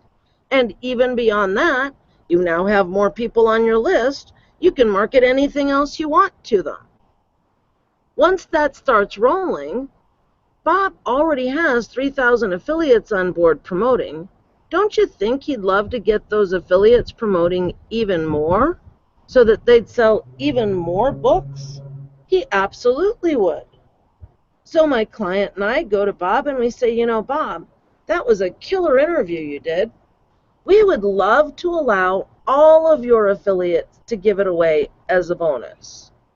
Well, now he's blown away. He's thinking that my client, the affiliate, is in it for the affiliate commissions. So for my client to let other people use that bonus, well, it could potentially mean that my client gets fewer sales from his affiliate link. So Bob's like, yeah, you'll do that? That's amazing. So we go to all of Bob's affiliates. Bob does it for us. We give them the ability to take the opt-in page, put it up on their website. The bonus is still housed on my client's site. In that opt-in form, they have to leave it attached to my client's autoresponder, not their own. But they can change the link to the thank you page so that that one link goes to their affiliate link instead of my client's affiliate link. The customer's still going to get into my client's autoresponder. He's got 3,000 people helping to put people into his autoresponder now, so he's pretty darn happy. He just isn't getting the affiliate commission on Bob's ebook from anyone other than the ones he sent himself. But once they've bought it, now my client can give all kinds of emails to promote anything else that he wants to those subscribers. In so doing, the client ended up building a list in the thousands in less than 2 weeks. This is repeatable and duplicatable for any product you can think of. It's a great way to build a list. It's a great way to get affiliates that can then come in and promote whatever else you want. As a JV broker, I ended up with a couple thousand affiliates in the personal growth arena. They all had to opt in to get instructions on how to set this all up. Well, that was my list. Now I can go back to those affiliates the next time I've got a launch I'm organizing in the personal growth arena. All of them are going to be so blown away by this first piece of the relationship that they all jumped on board many, many, many more launches after this one was over. This is one of the most highly leveraged strategies I teach. Antonio, any comments about it?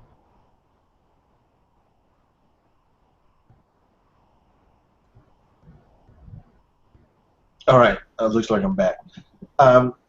So brilliant, absolutely brilliant, Gina, and that's just the story in itself, guys, is a testament to how many options you have being a joint venture broker and doing joint ventures. You know, here you have a scenario where an affiliate made a few bucks selling, you know, another affiliate product, selling an affiliate product, but was able to build a list of several thousand people within a couple of weeks that you can go and sell 1,000 more things to over the, you know, I mean, think about that. It just, you know, if you could, you know, wave a magic wand and within 2 weeks, you know, you've got 5,000 people on the list now. And not only do you have 5,000 people on the list, you got 5,000 people on a list who have a specific desire, specific need, a specific interest in a specific topic. Imagine what that could do to your life. I mean, most people will tell you that a list should be worth anywhere between 10 cents and $1 per month per person, typically. But you know, and so think about that. You know, if you've got a list of 5,000 people, and even if that list was only worth 10 cents a person per month, that's $500 a month that you could bring in residually and virtually passively. And that's doing horribly with the list. That's just doing a bad job with the list. So that example, though as brilliant as it was, don't get so attached to, well, yes, this is what I'm going to do. I'm going to go set up this affiliate page. I'm going to do this interview thing. What I want you to get is the bigger picture of what Gina is saying. One is, yes, you can use joint venture brokering to build lists, excuse me, but on a broader scale, joint venture brokering has infinite possibilities, an infinite amount of possibilities of what you can do with it and what you can get from it. It's not just about making this person a bunch of money and making this person a bunch of money. So when Gina said, what are the 3 wins? It's not this person makes a bunch of money, this person makes a bunch of money, and then I make a bunch of money. It's a win-win-win. This person may be interested in a bunch of money. This person may be interested in building their list.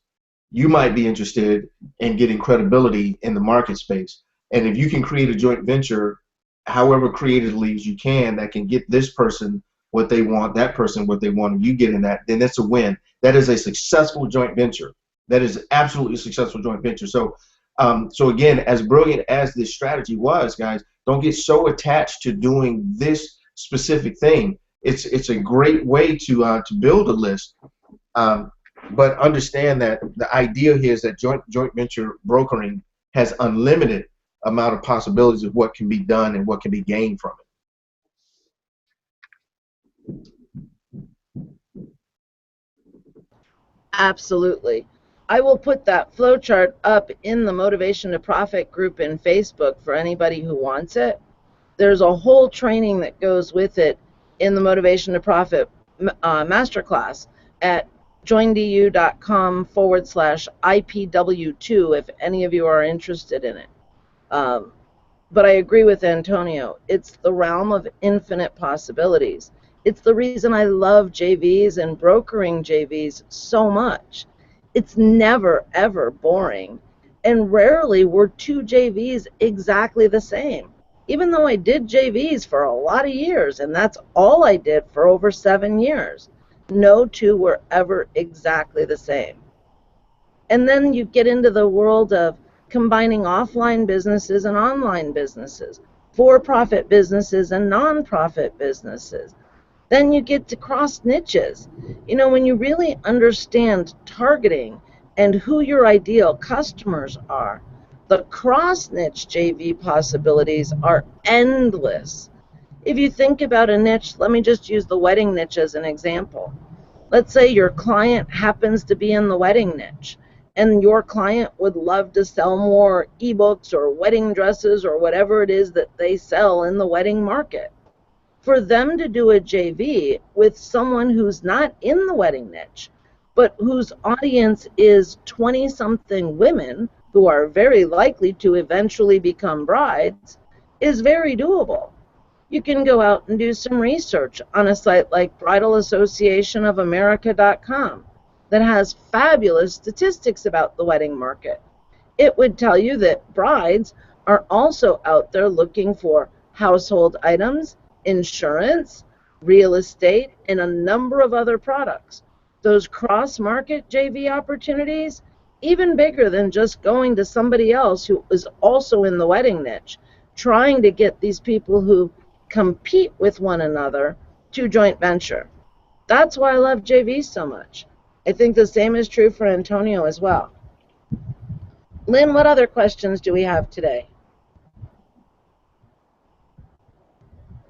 We have just had a question to pop in from Yvette Sonneveld, and she's saying this whole conversation is brilliant, especially around the back end stuff. And she says it's still kind of mind-boggling to her, even with a tech background. So what does she need to watch for? And maybe can you kind of draw it out so that she can really see the back end and maybe some of the stacking of the back end that you use to put in front of a joint venture partner possibility? Great What is question. I'm going to pull Jack into this one. Jack, why don't you tell them a little bit about the amazing Traffic Vortex Guide? You guys can find this at joindu.com/ATV, or if you're in the Facebook community, just go up to the files. Jack put the PDF right up there. You don't even have to opt in to get it. If you're in the community, just go download it. Jack, what's that guide all about, and how does it answer Yvette's question? Well, it is about, so we have the vortex model of doing business, and in that model, we also do the traffic vortex, and it's everything really. But the part of the vortex model that I'm most familiar with and love to do, and why Gina has me around, is the traffic part of it. And it just takes you through what the vortex model is, how and specifically how you use your story, how you use all of your assets and put them in the proper order, put them in the right place for leverage to take place, and draw the kind of traffic, the kind of attention to yourself or to other people that you're looking for. So like super targeted buyers, super targeted people for your whatever it is that you offer, and do it everything about it is leverage. So you know, it's not like here's how to really kill it on Facebook, or here's how to really. We don't do that. Those tools are only important to us once it's time to get the message out there, and then the message is very specific. It's already been thought out ahead of time, and it's nothing to do with, you know, how the millions of things that you can know about social media or list building or anything like that. Because that's really the most important thing to come first. You really got to know what you want to talk about. You really got to know what your main story is. And you know, even as a broker, that's your business. So brokering and getting JVs, there's always two audiences that you're ever publishing anything for out there.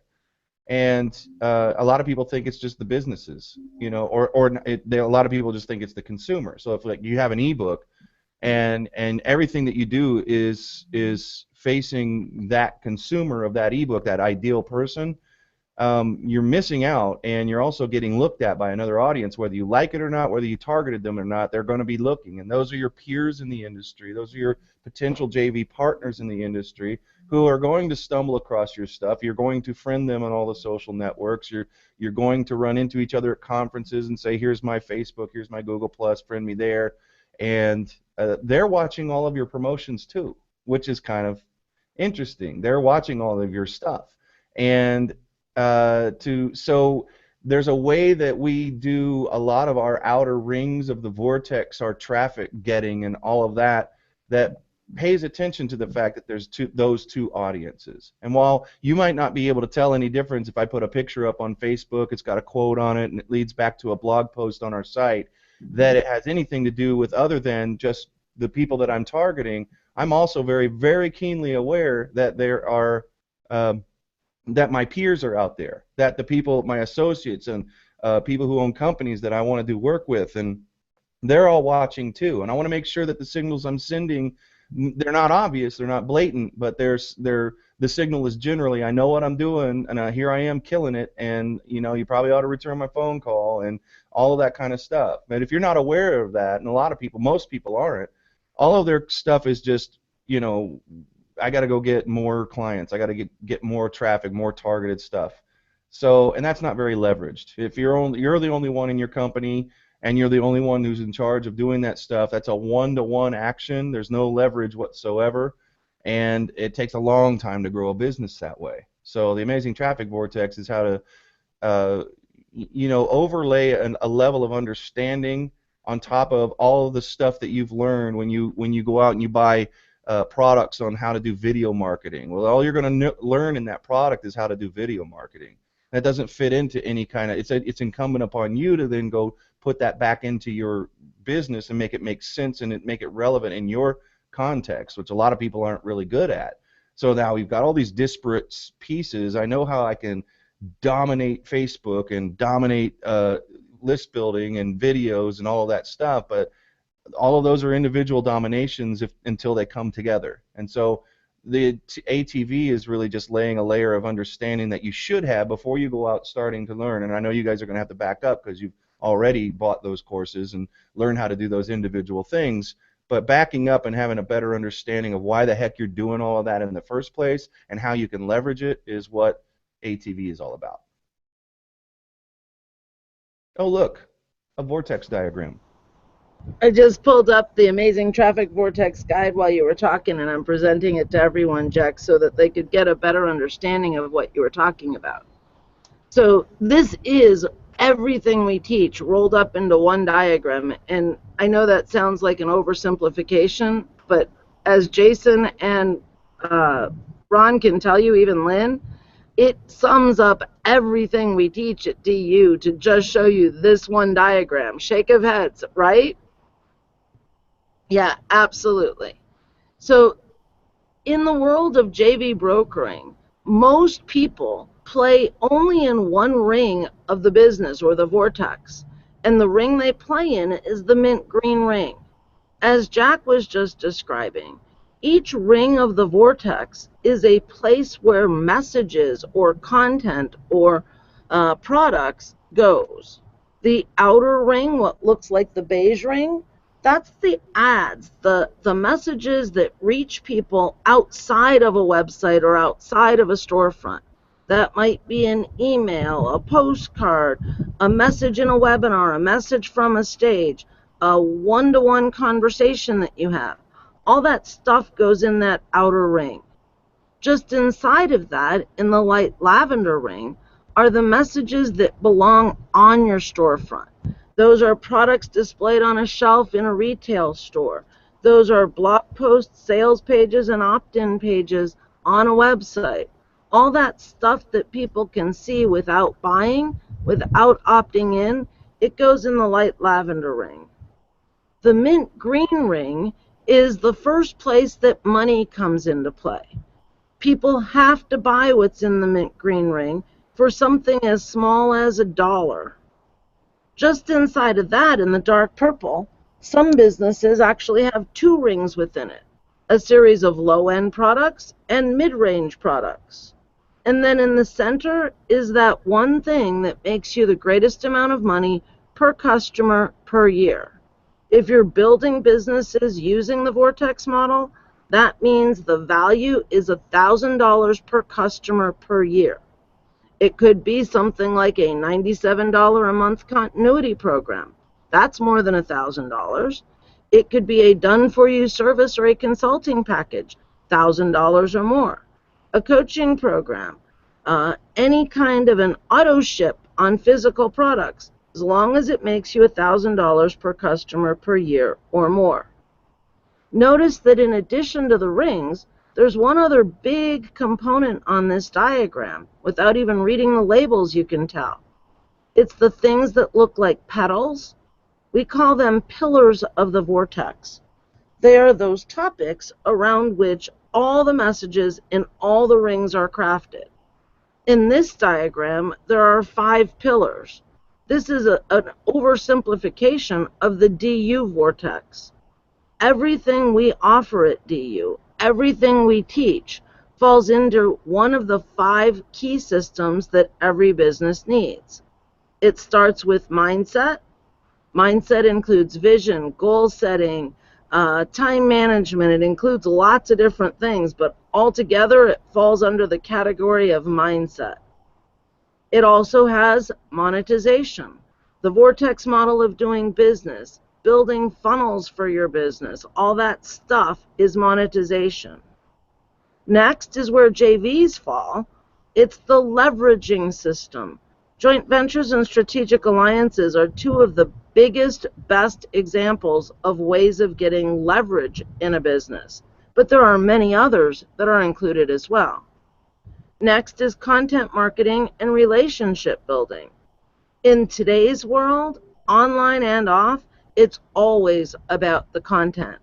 And it's always about understanding that you can't be going out on blind dates with people, meeting them for the first time, and expecting them to go from the blind date to getting married and having kids, which is what happens when they buy a high-ticket product.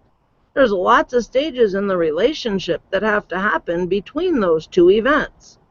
Well, it's no different in business than it is in dating.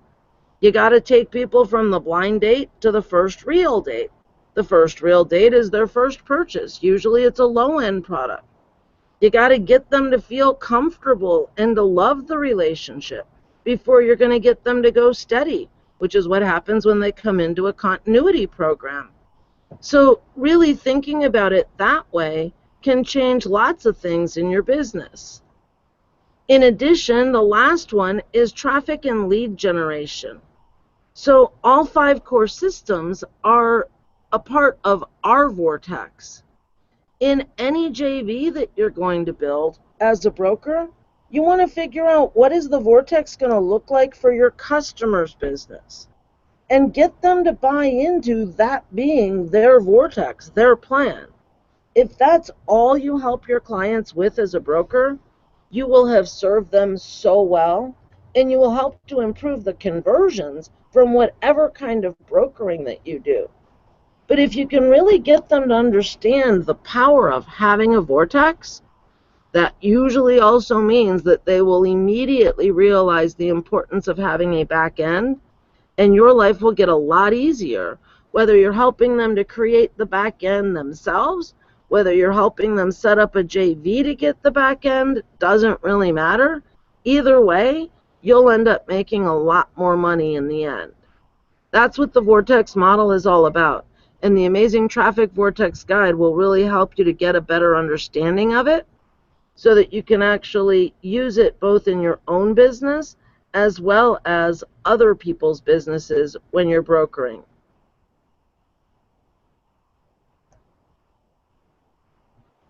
Any final questions, Lynn? No final questions out here as yet, but I do have something. I was talking to a potential client the other day, and her question was around, well, how do I understand the whole JV broker thing, and I understand and like the idea of partnerships and joint venture partnerships and strategic alliances. How do I have that kind of conversation and add that into my thinking about my marketing strategy? Antonio, I'll let you take a stab at it first. Let me ask you to ask that question again for me, because I want to make sure I'm answering what you're asking. I was in and out, but I want to make sure I'm clear on what you're asking. So the question came up around her marketing. And I look at it as any business could ask this question. How do I build JVs and strategic alliances into my marketing strategy? That's a very not complicated but complex question, because it can go so far. I mean, you can literally build your entire business around joint ventures, and literally never do any marketing. You could do that because of how far-reaching joint ventures are. You could actually get away with doing that. The idea of it is understanding who your target audience is. This is my customer. Who has my customer? And there are many, many people around the world or country or state or city or even locally who have your customers. And then you approach them to create a win-win-win scenario to get their customers to become yours. It's that simple. That's the small and simple answer to it. The bigger answer is that can be done in so many ways. There are hundreds and hundreds. well, I can't even say hundreds, it's an infinite amount of possibilities of how you can use joint venturing as a function of marketing. So the simple answer to that, I would just say, not to get it so complex, is just understanding that you have a customer you are targeting. As it relates to who else has those customers in their fold, it's bringing or creating the conversation of a mutually beneficial relationship to get them into your fold in whatever capacity that can be, whether it's through a customer, through building your list, whatever the case may be. So and I'm glad I asked you to restate the question, because again, like I said, there's a complex answer, not complicated.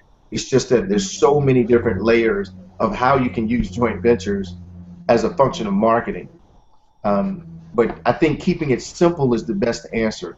Just understand that there's a group of people who already have access to your existing customers. Creating relationships with them is a good thing. And I love the answer that you gave, because in its simplicity, I think that people can actually see the whole, relationship building opportunities from, someone who has a similar audience to someone who has a different audience. However, your product might be a great back end for them. Nonprofit, for-profit partnerships. I think all of those relationship building opportunities can be seen in what it was that you said. So I appreciate that. Yeah, absolutely. And that's why I gave the answer in that way, because just like Gina talked about, you can, so I've got a high-end product, I don't have a low-end product. This guy has a low-end product. He can use my product as a low-end, as a back end to his thing, and we could go on for days and days and days and days and days and days about how we can do that.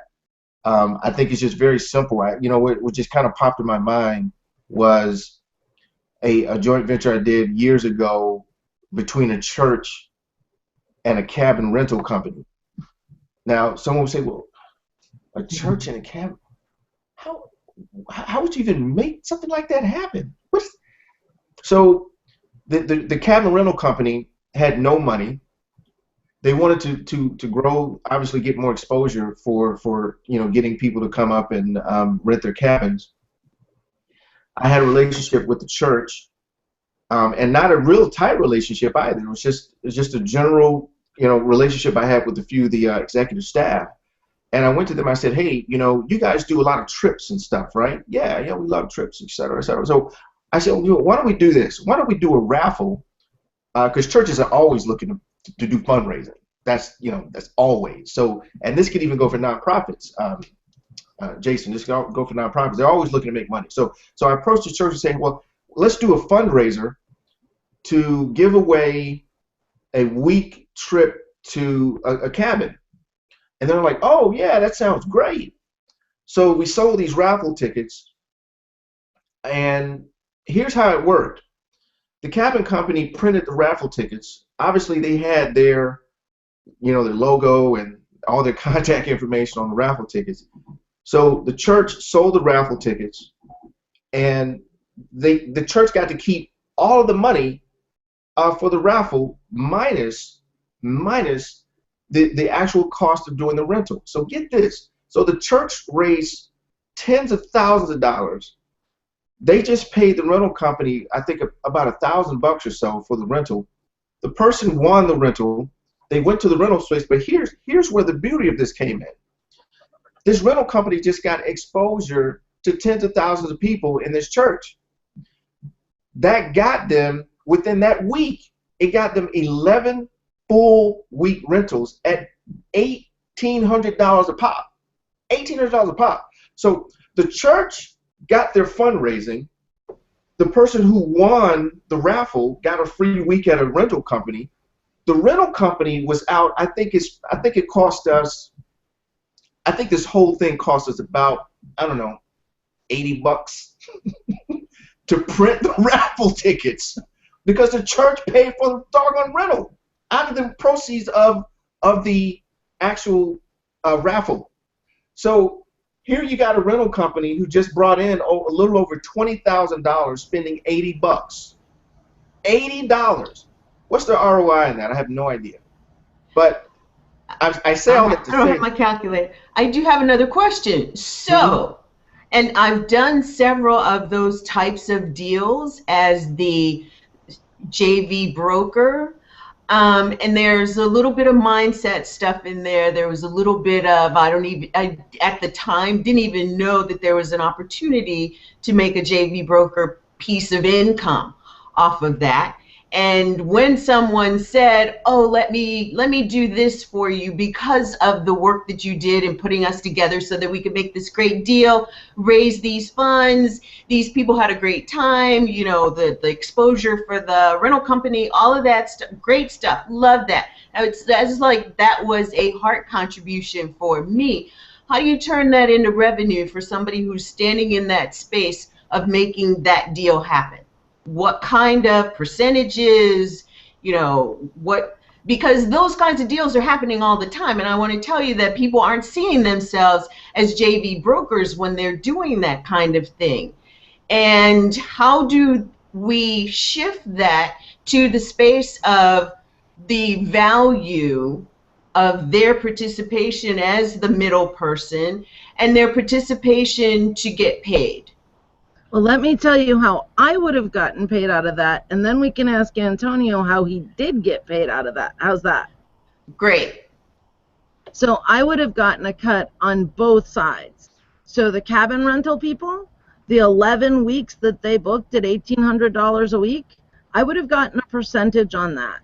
More than likely, because there's a big cost involved there, I would have done it one of two ways.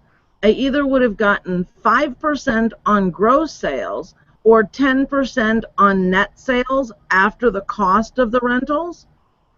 And then on the church side, I would have had them give me credit for 10% of whatever the raffle brought in, but I would only want cash for half of that. The other half I'd like as a charitable contribution receipt. Antonio, how did you get paid on this? You just sucked that out of my brain. That's exactly what I did. So on the church side, it was 10% of what we raised, and that's exactly what I did. Was I only took 5% in cash, but I did, because church is a 501c3. I was able to get that, you know, for tax purposes. And with the rental company, I did 10% of gross. And I always do gross. Now that's just my preference. And Gina, Me too. you know, she had a very valid point. My preference is always to do gross, because gross can never really be manipulated at the end of the day. Companies will say, oh, well, you know, our net profits and blah, blah. Nope, out the door. I just do right across the board. I just do gross. It just makes it easier for me. That may come into play depending on the type of JV you do, but I just tend to stay away from it as much as possible. But to your other question, Len, I think is a very, very valid question. And the answer to that is, you know, how do you put yourself in a position to get paid from those types of deals when they're happening like that? The short answer is ask. That's really it. I don't say that to be callous about it, but with every bit of sincerity, you just ask, because you are genuinely providing value. I mean, this cabin rental company spent $80 on tickets. This church did nothing other than make an announcement about the raffle, and they took a bunch of money in from that. And they both benefited from that. There's no reason why you shouldn't get compensated for that. There's absolutely none. So let me add to that, Antonio, for a minute. Before you tell either the church or the cabin company what the idea is, I learned this from one of my good friends, David Preston. David would actually have a little document that he would keep in his briefcase at all times. It was just 1 or 2 paragraphs. And basically it says it's a non-disclosure, non-compete agreement. If I give you an idea that is super powerful, that generates revenue for you, you agree to pay me 10% and not to cut me out of the deal. It's very, very simple. Because more often than not, these deals that get cut, like in the example Antonio just gave you, it's quite likely that the church and the cabin rental people, they probably had a way to know one another even before Antonio introduced the idea. That happens to me all the time. And if I don't get them to agree in writing to get my percentage in there, a lot of times it becomes an attaboy. Oh, Gina, thank you so much. I would never in a million years have thought about that idea, even though I had dinner with the pastor last week. Well, you know, just because you came up with a simple idea that worked really well, that they could have thought of on their own, doesn't mean that you should be cut out of the deal from it. So make sure that you really stand up for yourself and get it in writing so that you don't have issues down the road. You know, they really don't have issues when they recognize that you know your value. You don't have to do it in a snobby way. You don't have to be a braggart about it, but really help them to understand that this is business first and foremost. And you're there to serve, you're glad to help, but you need to be cut into the deal, and you shouldn't have any issue with it. What was the woman's name, Lynn, that asked the question that started this part of the conversation?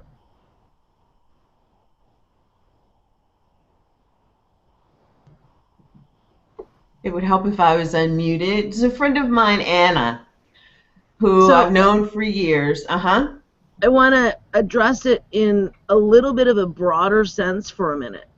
Anna, if you're really going to get JVs into your marketing, you really have to shift your thinking a little bit. I don't know what you're doing to market your business right now, but if you're really going to get the greatest amount of benefit from joint ventures, you need to be thinking about things in terms of leverage from the start and approach all of your marketing with what's going to get me the greatest amount of leverage. Leverage is a topic that Jack and I talk about every single day. Leverage is about getting the biggest possible results with the least amount of effort in the shortest time possible. In the example that we talked about, that flow chart that I showed you of what you can do to build your list, and in an earlier example of you having your own business, going out acting as a JV broker to really make use of relationships that you can build as a JV broker that you can't build yourself right now. Both things. You're not going from here to here. You're going from here to here in one jump. You're jumping over everything that would need to happen in all those little baby steps in between the two places. What you need to be thinking about to really make use of joint ventures is, what does life and business look like when you get up here? Who already has the assets that are needed to be up here? And how can you get from where you're at down at the bottom, jumping over everything else to get up to that top level in one step instead of 20 or 30 or 100? So constantly be asking yourself, what is the outcome that I really want? Where do I want to be in as much detail as possible 1 to 3 years from now? Not tomorrow or next month, but 1 to 3 years from now. What is your vision? Don't think about how you're going to go from here to there. Think about in detail what it looks like when you are there, as if you were there today. And let that help you figure out what assets will allow you to go from where you're at to where you want to be without having to do all the hard work you think you have to do right now. Antonio, anything to add to that? I think no. I mean, I think you said that perfectly. I couldn't add much to that. You know, I do my visualization and intention setting every day. and I know that the right people at the right time will always show up. So I know that gets a little bit more into the metaphysical side of things, but I believe that all of it's tied together. But even when I answered that question, Lynn, it was kind of a double entendre, if you will, in that when I said ask, yeah, you want to ask the people who you're actually dealing with, but also more of a universal ask, and the right people will show up as well. So, Antonio, I want your help in telling them about this really exciting new program that we're getting ready to start in just a couple of weeks. Years ago, I used to have a program called the JV University. It was a program that was 16 weeks long. It was a certification program. We taught people how to become JV brokers, what I like to call JV managers, or better still, JV facilitators. It was a program that I taught with other JV brokers. My good friend David Preston, best JV broker in the offline world I've ever met. He was actually a part of the trainings for the JV University. Willie Crawford, who calls himself the Black Belt JV broker, he was a part of those trainings. Sahel Khan, who calls himself the joint venture expert, he was a part of those trainings. We ran that program 3 different times. We sold it for $7,500. Probably have had 120 people or so that have gone through it. That program has been sitting on digital shelves for almost 4.5 years now.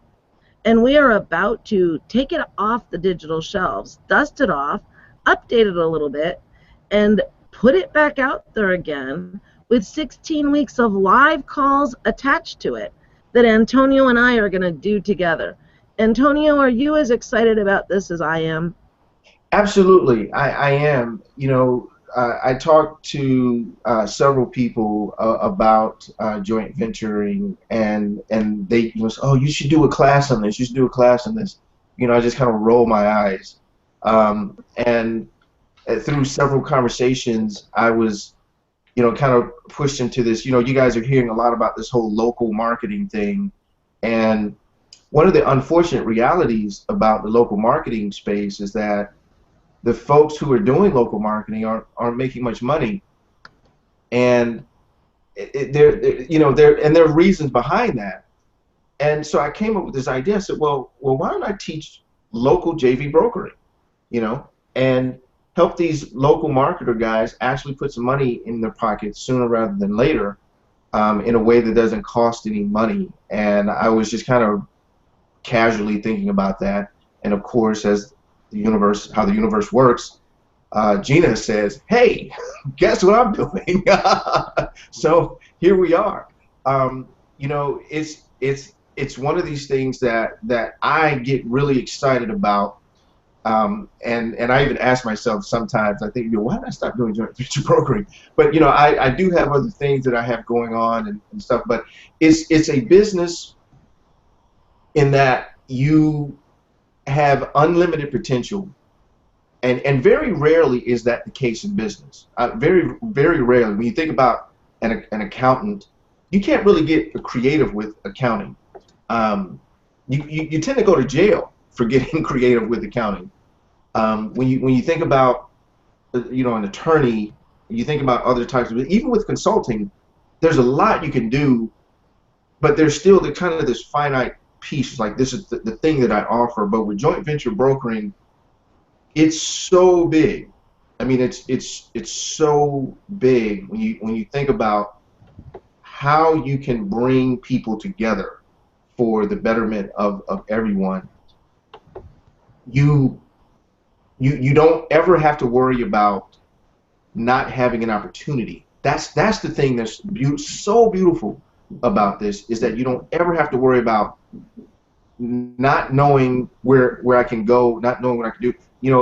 And my apologies for the banging and stuff you guys hear, getting some work done here in the house, but I could literally walk in this next room right now and talk to these guys who are doing this work and create a joint venture for them. Why do I know that? Because they're looking for customers. They're looking to build their business. They're looking for ways to do it quickly and economically, and that can easily be done through a joint venture. So that's why I say it's not about, you know, where are the opportunities, is where aren't they? I mean, there's nowhere that exists where there's a joint joint venture opportunity does not lie. So that's one of the reasons why I get excited about the concept in itself, but teaching it, we can bring some of these cool things together. You know, like I'm sure when I mentioned this whole thing about the church and the cabin rental company, now people are thinking like, oh wow, that does make sense. I could do this and I could do that. And that's what this is all about. That's exactly what this is about. Is helping you to be able to see these opportunities for joint ventures where someone may not. So then, you know, and let me say this one other thing too, which I think is we kind of alluded to earlier. The longer and more successful you become as a joint venture broker, it's kind of this kind of, it feeds on itself, if you will. It's just kind of this perpetual success bucket. You know, and the reason why I'm saying that is that when you do a successful JV, typically it's going to be at least one or two other people. So when you do that, now you've got these two folks that you've done these JVs with, and if you're smart about doing your JV, you then expound on that, and then again, kind of like what was that hair conditioner, Prel? I think it was Prel. It's like, you know, you tell two friends, and they tell two, and they tell two, and they tell two. Then you've got all these people. That's kind of how JVs work. So you do 10 joint ventures. Even if you only had done 10 joint ventures with 2 people, that's now 20 people. So let's say you approach another person, now you've got 20 other people to do joint ventures with. So eventually it becomes this huge thing. And it's one of the areas in that the larger your joint venture business gets, this is going to sound crazy, but the larger your business gets, the less work you have to do. It's really true. Think about that. You've got access now to, let's just say you've got 20 people who have a list of 1,000 each. That's 20,000 people. This person now says, hey, I've got a launch I'd like to do. Well, I'd like to manage that for you. I got access to 20,000 people. You send out an email, they send out an email, bam, bam. You think, what other business can you do that? That's huge. When you think about it, think about that. I mean, that is absolutely phenomenal. And this is one of the few businesses that your life gets easier the bigger your business gets. Yeah, very true. So the first 12 weeks of the course will cover a combination of mindset. You can't get into the world of organizing joint ventures, not for yourself or for others, without shifting your thinking a little bit. So we're going to be talking about mindset in a big way. We're going to be talking about a variety of different kinds of joint ventures, offline JVs, online JVs, and what I call hybrid JVs, organizing JVs between online and offline businesses. We're going to give you guys some instruction on very specific kinds of joint ventures, product launch JVs, product creation JVs, traffic building JVs, list building JVs. You know, it really is the realm of infinite possibilities, as we've been talking about this entire session. And what gets me the most excited is what we're doing together the last 4 weeks. This is what makes it a 16-week program and not a 12-week program. By the time you've got all this training, you're ready and chomping at the bit to go out there and actually practice what you've just learned. Well, Antonio and I constantly have JVs in front of us that we can organize. Some of them involve our own stuff, like Directions University stuff. Other times it's stuff from our clients, our friends, etc. At any given moment, I could have at least 20 joint ventures to organize. All I have to do is say, yeah, I'll do it. And I could have 20 of them. Couldn't you, Antonio? Yeah, absolutely. And that's one of the things is that we won't even be able to get to them all, which is why this opportunity, I think, is going to be so phenomenal. So here's what the last 4 weeks are. The last 4 weeks, as a group, we are organizing joint ventures. At a minimum, we will have 2 JV opportunities for you to participate in. I don't want everyone to jump into one and then have others undone. So depending upon the size of the group, we could have as many as a dozen JVs that we're working on the last 4 weeks. Just depends upon the size of the group. For every 4 people in the group, we will bring in another JV. And here's how that's going to work. Antonio and I are going to help you lay out the strategy. We're going to give you the tasks, and you guys are going to actually go out and do it. And it's going to involve very real money. Very real money will come in from every JV that we organize those 4 weeks. And guess what? We are not selfish here at DU. We are splitting that with all of you 50-50. The people that work on JV number 1 will get 50% of the dollars brought in from JV number 1. The people that work on JV number 2 will get 50% of the revenues generated from JV number 2. We have a special product here at DU called Divisio. It is an affiliate network platform. If someone wants their JV to be brought into this group project, they will be required to process their sales through Divisio. That is being done on purpose so that you guys can get paid instantly, so that we can get paid instantly on the sale of every single product. It is quite likely that many of you will make several $1,000s before the end of the 16 weeks if you really jump in with both feet when we get to that 4th month. That's the part that I am most excited about. You know, years ago when I had the JV University program actively going, it allowed me to say yes to lots and lots of JV opportunities because I had brokers that I could send the work to. And now with Divisio, I'm able to make it easier to get everybody paid, to have a group of JV brokers that I can send work to on an ongoing basis. Oh my goodness, it's like a dream come true. I have so many people that I could help if I have you guys here with me. This has to be a program that is open by invitation only, however. If we're really going to send our friends, our clients, and our work to you guys, we need to know that you really are the kind of people that we feel comfortable sending that business to. If you are passionate, if you are committed, and if you are coachable, this is absolutely, positively a program that will change your life.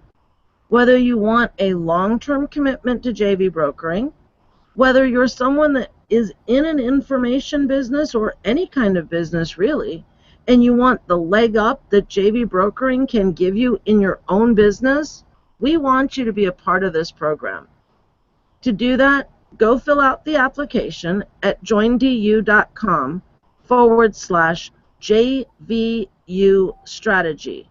joindu.com/JVU strategy. It's short for Joint Venture University Strategy. I'm not really going to revive the JV University site. This really is a DU program, but it's a very special program within Directions University. If you are already a DU bachelor student, there is every reason that you should be a part of this. Even if you're people like Joseph Mack in the reputation marketing industry, Ron Harvey in the environmental industry, Jason Hodge, who's been with us all of this session, all of you, this will help you in the current businesses that you are in as well. And we will make it very, very affordable. whether you're already a DU bachelor student or this is your first opportunity working with us. You've heard us talk a lot today about the Vortex model of doing business. One of the easiest ways we have of teaching you what that really is by getting you into Motivation to Profit. It's a program that sells at $9.97 a year or $97 a month. We are going to package that with the JV Manager program because it really is going to make it so much easier for you to understand joint ventures the way that we do joint ventures. If you've already been a part of someone else's JV broker program, guys, this is probably going to be very different. We ask that coming into this program that you really open your mind to hear us and don't just compare it to what you think you know, because it's probably 180 degrees different. The way we do joint ventures, it's not at all about selling anyone anything. It's about serving to the very best of your ability, serving all of the people involved in the JV. And as a result of the serving you're doing, allowing money to come in as an expression of gratitude on behalf of all the various levels of customers in that joint venture deal. It really is going to change your thinking big time. If you've struggled as a JV broker, following other ways of JV brokering, you're in for a real treat. This is a lot easier and a lot more fun. Antonio, anything else to add? Well, you know, the thing that I really want you guys to get here is that this program is not going to be another one of those things that you just buy and sit on the shelf. It's not going to be one of those things that you passively listen to like most of these home study courses are. This is a real program that's going to walk you through the process, and very rarely do you ever see this type of environment. You know, you may see it in certain places where you learn a thing, you learn the skill set, like what are those, you know, those trade schools, you know, medical assistant, dental assistant, those guys, you know, you go to the school for the 8 months, and then at the end of the 8 months they get you a job, you know, and they'll say, well, you know, we've got like 98% job placement. These people on the front end of that, they're not taking this dental program, they're not taking that hygienist program, they're not taking that because, oh, you know, I want to be a medical assistant. They're not. All right? Because when you think about when do those things typically aired, they're aired during the day when people who are out of work are sitting at home. They're taking those, they're joining those programs because they know that they're going to have a guaranteed job. That's huge. I mean, when you really think about it, that's huge. I'm going to take this 8-month, 12-month program because I know I've got a job at the end of the job. It might not be what I want to do, but I've got a job. I don't have one now.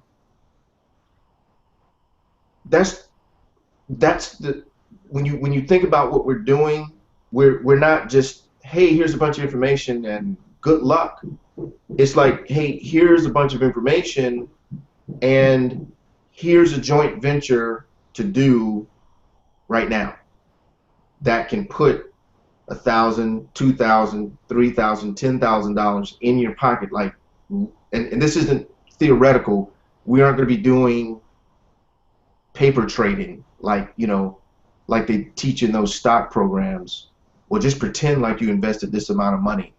No, we're going to bring you real deals, like real deals. Like, here's a real deal that's going on right now. This guy's doing a launch. These people are promoting it. You're going to manage it, and that's going to put money in your pocket. Who else is doing that? I don't know of anybody else that's doing that. That when they teach you something, they're putting you in place to use the information, not only use the information that you've learned, but to actually immediately benefit from it. You can't ask for more than that, guys. You can't. and that's really one of the things that's driving me to even want to do this is because you're going to walk away with not only tangible knowledge that you can apply in any way you want, but real deals right now. So you don't have to worry about the things that you were asking about. You don't have to worry about the red tape. You don't have to worry about, this person saying no. You don't have to worry about all of the other stuff that you have to deal with going out on your own to do a JV. You don't have to worry about that because we're going to sit them in your lap. I mean, we're going to sit preformed deals in your lap, and pretty much you're just going to have to, take that last little, take the baton and cross the finish line. I mean, that's really what you're doing. So let's, think about, why do people not do joint ventures? They don't know how to do them. They're afraid to go out and talk to someone. I mean, these are real things. I don't know this person. This person doesn't know me. I don't know how to. They don't know how to approach them. They don't know how to structure the deals properly. They don't have the necessary contracts in place. So there's all of these reasons why I can't go out and do joint ventures. And some of them may be more legitimate than others. If you don't have contracts, you don't have contracts. But if you're afraid, I get that. That goes away because we're sitting the deals in your lap. Here's a JV, go do it with our guidance. You can't ask for more than that. When you think about the last guru product that you may have spent, $2,000, $3,000, $4,000 on, you bought it, you listened to a bunch of calls or sat on a bunch of webinars, and after you were done, what happened? What happened? And if you're like 80 to 90% of the people who buy these guru products, you did absolutely nothing with it. I've been, I've done the same thing. So there's no judgment here because I can only tell you, if I pulled up my hard drive, how many tens of thousands of dollars of products are sitting there that I did nothing with. Some of them I haven't gone through, embarrassed to say. But I just want to leave you with this, guys. If you've ever considered starting your own business, if you've ever considered taking your business to the next level, if you've ever considered joint ventures in any capacity, you're not going to find a better program out there. You're not. Not to say that no one else is doing JVs. Not to say that none of the other information is out there. The majority of the information I see on JVs is pretty decent. It's decent. But none of them are going to actually put a JV in your lap. They're not going to do that. And so, Antonio, let me just say that this has really been eye-opening for me. And as I'm continuing to moderate the two groups here, Google Plus and Facebook, there was one other question that came in that I want to put on the table because I think it really speaks to what you've been talking about and what you're offering in the JV University training that you're talking about. Because Yvette came back and said, now, if you're brokering a deal with a party with a back-end opportunity, then would you set it up, how would you set up that affiliate level 1, level 2? And then does the JV broker get the top level? And then, to the same thing, when we were talking about the JV broker, the doing the deal, and you're the in-between, you've got these two parties, how do you track that they could potentially owe you? How do you track that? And are these things that you're talking about being available through this training? I guess that's what I'm adding to the questions being asked. Great questions. And I'll just make a comment and then let Gina kind of chime in as well. So there's a few things to take in consideration. One is that you've got the macro level of doing the JV, and then you've got the micro level of percentages and all the little things, the moving parts that are that make the thing happen.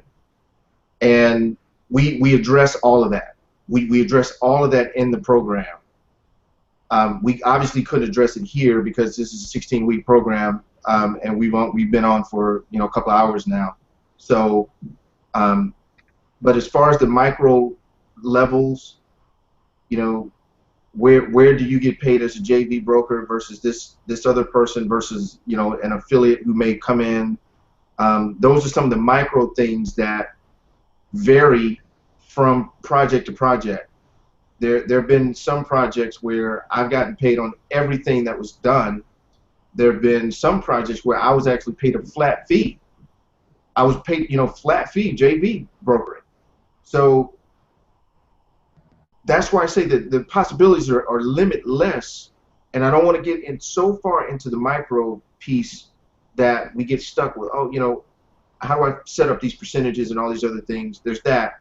But to go back to your question, tracking is always available in every single capacity, particularly when you're dealing with online transactions. The tracking is there through whatever shopping cart mechanism software that you're using. And with us using Divisio, that handles a lot of that stuff. But even on the offline side, you can still use things like Divisio. But with that, there are many different ways to put in place mechanisms that will provide the tracking for those types of deals. So when I've looked at, and again, I keep going back saying there's infinite possibilities. I've had deals where the transactions went through me. They went through me. I processed the transactions, and I cut the people I did the deal with check. There have been scenarios where they've cut me a check. There have been scenarios where I had access to their tracking, their internal tracking, like their QuickBooks, and so there have been scenarios where I've had all types of things. Now I tend to shy away from deals that I can't track at all, and I tend to shy away from deals that I feel I have to track. And what I mean by that is it kind of goes back to, it's kind of my, teaching that my dad kind of gave me before. If you feel you have to sign a contract with someone, it's not someone you should be doing business with. Sign the contract anyway, right, with everyone you deal with. But if you feel you have to, then you're probably dealing with the wrong person. If you don't feel comfortable with doing handshake deal, then that's probably not someone you should be doing business with in the first place. Now, again, sign the contracts, okay? You sign the contracts. But if you feel that you've got to do that, well, this is someone I need to make sure I've got on contract because of blah, blah, blah, those deals never turn out anyway. They most likely, they don't turn out well. So, and then in today's environment too, technology really has given us a better opportunity to be in this space and manage and track, to make the deals easier for us, easier for the potential partners, and you don't have to bring that thinking into play. If I can't do a handshake deal, because now you have technology that's at a higher level, that people are more apt to say, well, I don't even need to think about not doing this deal the right way, because the technology is there, so that I'm there. If I want to do this deal, let me just do it right. I'm there. The technology is there, so that the thing that you're talking about, if somebody doesn't want to use technology, then I'm with you. That's something that I don't want to do, because there's too many opportunities to go sideways.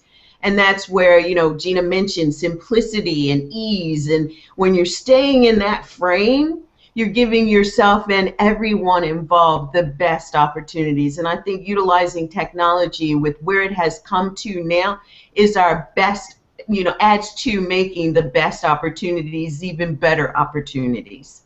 And let me just add this. As part of the JV Manager program, You're going to get templates for JV contracts, all the agreements that you could ever need, including the non-disclosure, non-compete agreement that I mentioned earlier. David Preston's actual non-disclosure agreement that he used that was always in his briefcase, it's included in this course. So don't worry about that stuff. That'll all be taken care of. You'll know exactly how to use all those documents. And when you're doing online JVs or even hybrid JVs, the tracking really is easy. The technology does it for you. You will get enough training in the course to know exactly what you're going to do, where you're going to charge, where you're not going to charge, how first tier works, how second tier works. Those are the details. What we really want you to really understand by the time we're done with the 16-week program is the macro level, not the micro level. The micro level stuff gets handled by just do the thing we tell you to, even if you don't understand it. Just do what we tell you to do for now. You'll figure it out as you go on. When you get the macro level and really understand what JVs are, how they work, and you start looking for the synergies that exist all around you, the deals come together effortlessly. And inherent within that deal is what you're going to do to track. I mean, I've tracked with some pretty weird things before. I did several JVs, I should say, for one of my cousins who owns a restaurant here in Naples, Florida. And the tracking was simply collect all the coupons and keep them in this little cigar box because I'm going to need those coupons to tell me how much I'm getting paid. I mean, it can be that simplistic sometimes. You don't want to get hung up on that kind of a detail and miss the bigger picture opportunity. Yeah, exactly. I mean, we've done everything from something as simple as tracking coupons to turning in tickets to people saying a certain word when they show up. All types of stuff. All types of stuff, and that's why I use the term. It's the macro versus the micro.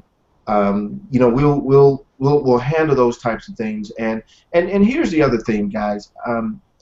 I don't want to say there's just a reality that things are going to happen, but things are going to happen. There are going to be a couple of things that slip through the cracks, and there's going to be a couple of people who weren't tracked properly, and et cetera, et cetera. That's just kind of the nature of business in general. You don't ever want to deal with someone that you inherently don't trust, who's just going to shaft you for all your money, right? If you did a deal and, I think I'm owed, $3,000, but this person paid me $2,090, $2,900. Just keep it moving. Just keep it moving, guys. And I say that because if you're doing what you're supposed to be doing anyway, you're going to have multiple deals going on. You're going to have deals that are going to be coming to you left and right. If you got shorted for $100 or $200, just don't worry about it. It's just kind of one of those things. I mean, I had a client send me, a little less than what they were supposed to pay me, and I just, don't even worry about it. I just kept it going. Get into that flow. Yeah, exactly, guys, and that's why I go back to believing in an abundance mentality. It'll work itself out. It'll work itself out at the end of the day.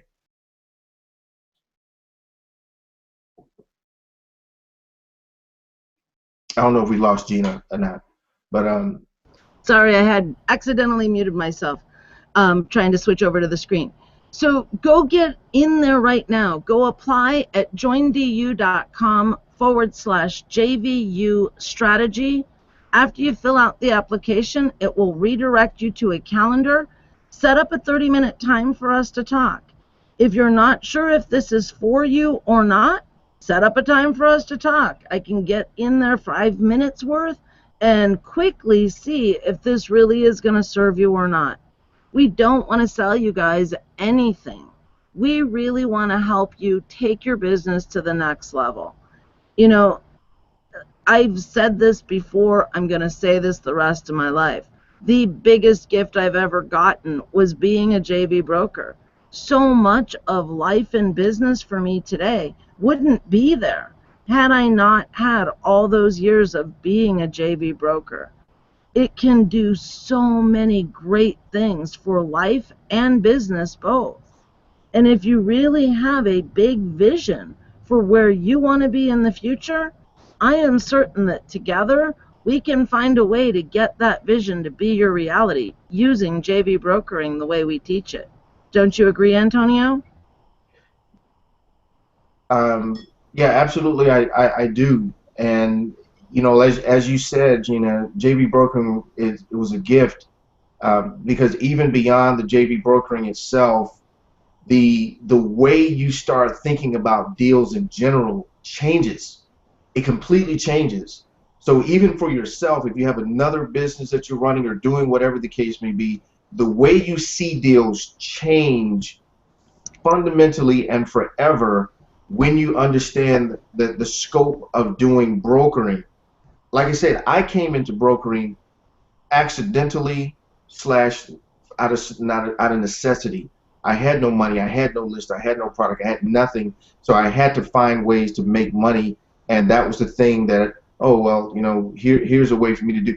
I mean, I was doing deals that was making me $30, you know, a pop, and you know, $30 is a lot of money when you don't have money to pay rent or buy food, but $30 was a lot of money when I didn't have to spend anything to get it, you know. So it's always a fail safe, if you will. If you ever tried to do anything and you just you're never out of work. That's probably the best way to put it. It's kind of like a copywriter, but even more so than I would even say a copywriter.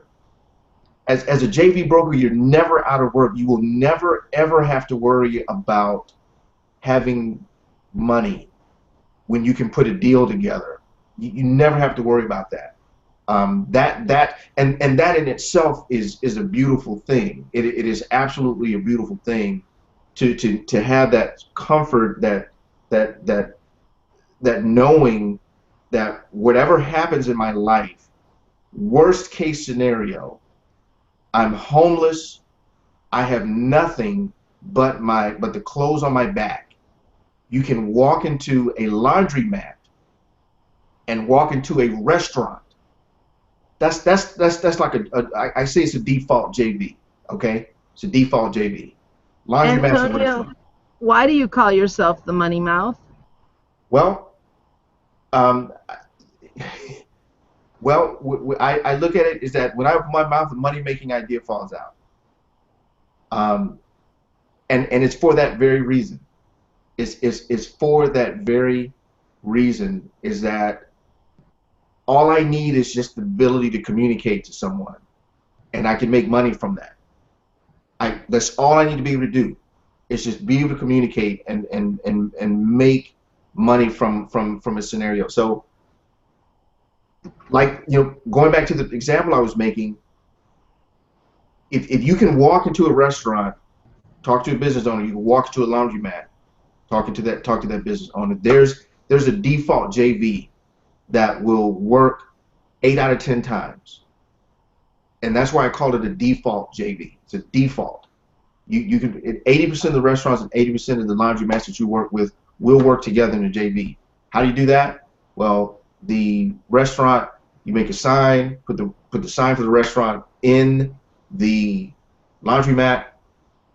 Restaurant owner pays to have the sign there. Laundromat guy gets the money, and you get a small percentage of the money that they pay. So if they're paying $200 a month to have the sign there, you get $20 a month. Now, $20 a month is not a lot of money at the end of the day, but if you did that for 10 restaurants, okay, now you have $200 a month. Now, if you made bigger deals, obviously but it's a default. It's a default. If I needed $20, I could walk out the door right now and get $20 in the next couple of hours. It's because I know how to do JVs. Now, I wouldn't do that. Now, you know, I would do a little bit more sophisticated JV at this point. But that's the point that I'm making, guys, is that you're never out of work. You're never out of work when you know how to do JVs. Never. Never, never, never, ever, ever, ever. As long as there's something to be sold, you can do JVs. You can always do JVs. You go into any of these internet forums. Go, what is that place? Warrior. Is it Warrior Forum. The Warrior Forum. Holy crap! What is it, like 10,000 people in there? 20. 20,000 people just yammering on about all this stuff. I'm trying to build my list, and you got 20,000 people right there that you can go do JVs with. Oh my gosh! This guy's yammering about nobody buys my product. This guy yammering about I've got a list that doesn't buy anything. Bam! There's your JV. It's just that simple. It is just that simple. So it's an evergreen skill set. You're learning an evergreen skill set that no matter what you do, you can go into consulting, you can go into retail, you can go into industrial, you can go into agricultural. No matter what you want to do, knowing joint ventures is going to make your life exponentially better. It's inevitable. It forces you to look at things differently. It's almost like, you know, playing chess, if you will. Chess makes you think about things a whole lot differently. You've got all these pieces, you got these moves. Where's this person going to move, et cetera, et cetera. That's what knowing joint venture brokering does for you in any business across the board. I can't think of a business that cannot use joint venture brokering. I can't think of one. Never been able to think of one. So you're never out of work. So I love it. So. And you don't need a website. You don't need a list. You don't need traffic. You need nothing other than the ability to communicate. You don't even really need a cell phone or a regular phone. All you need is your mouth. That's it. You need nothing. If you just the clothes on your back, you can walk out and do a JV even without a business card.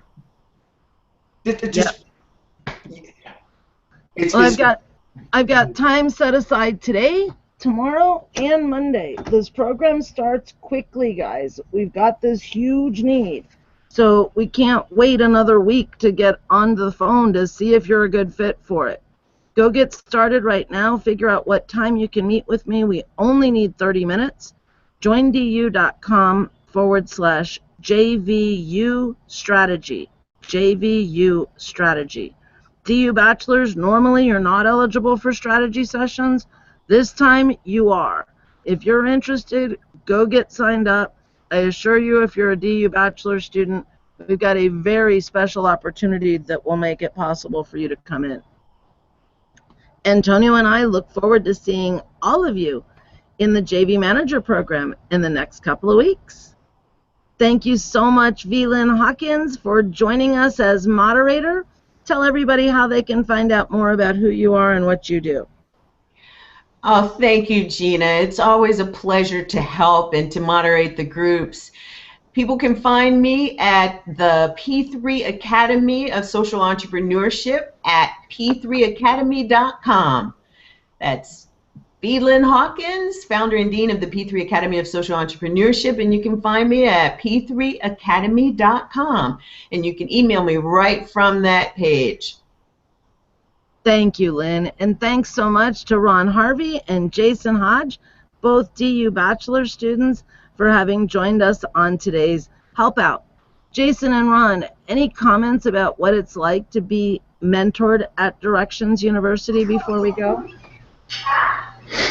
Oh, okay, well, I'll go. Yeah, you know, the process, like how you said, it's a total 180-degree turn, not just a pivot, it's a turn from how it is that you were taught to do business online inside of the internet marketing space, because you guys deal with the end goal objective in mind first, and then you build back from there, and then you also deal with the pillars that are necessary in order to create the type of vacuum, if you will, to bring in the ideal clients.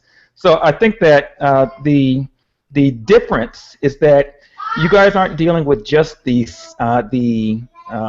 tactics of business. You guys deal with strategically setting things up and heavily into leverage. And that's what I have not seen anywhere else really go into, especially at the depth and the detail, along with the mindset that you have to have in order to do that. So it's a very full program, very full indeed. Thank you, Jason. And Ron, how about you?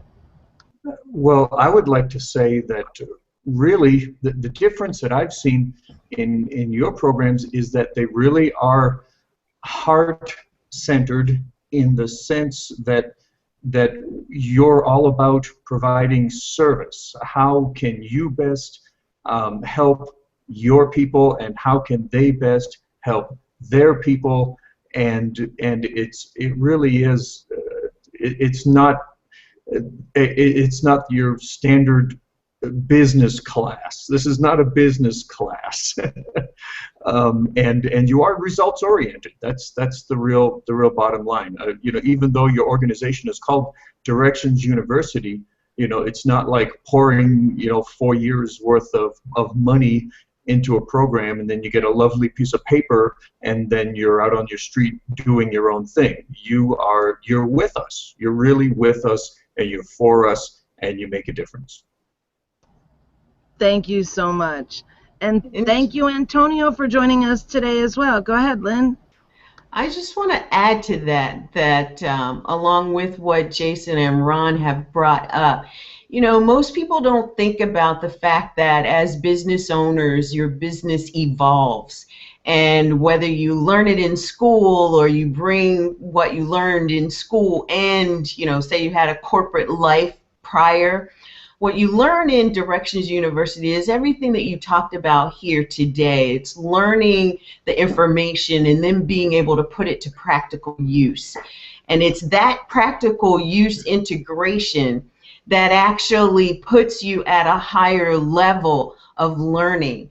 And we just completed a 2.5-day masterclass through Your Heart Ventures joint venture.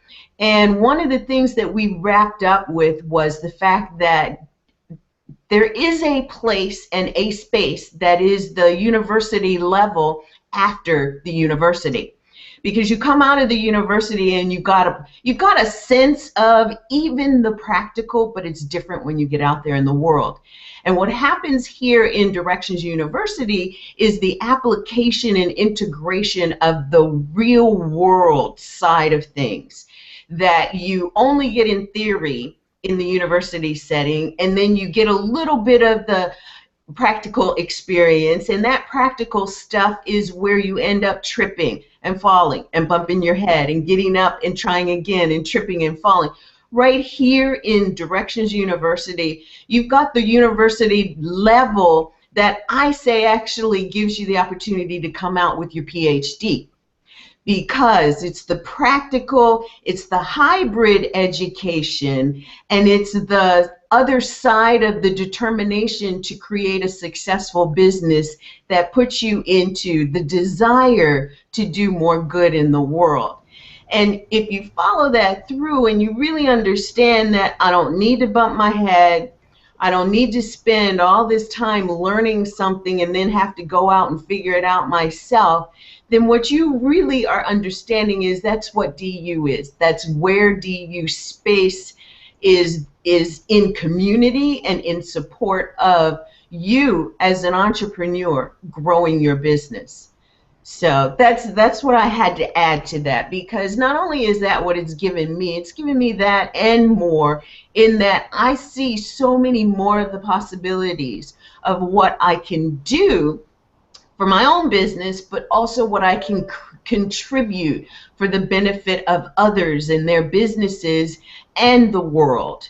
So, and that's what Directions University is all about. And I would ask you, Gina, to really say, what is Directions University? Give us the pieces of the pillars of Directions University that sums up, I think, best of all, what I've just said. Well, Directions University really helps entrepreneurs and small business owners in 4 areas. We help you to get direction for your life as well as for your business. We show you how to give direction to your prospects and customers.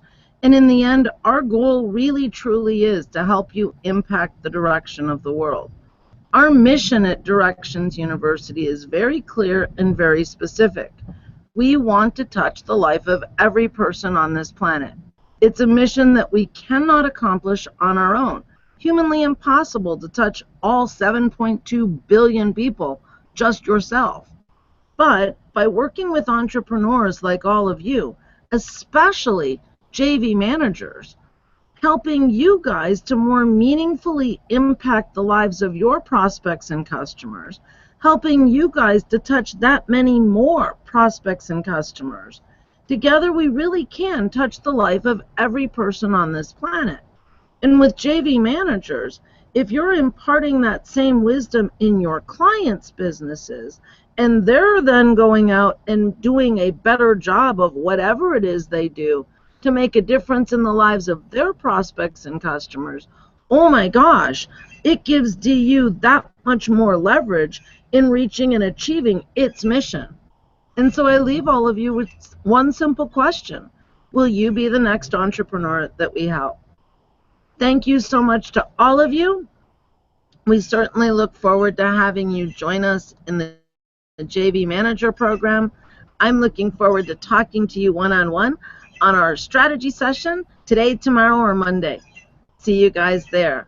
joindu.com/JVU strategy. Bye, everybody.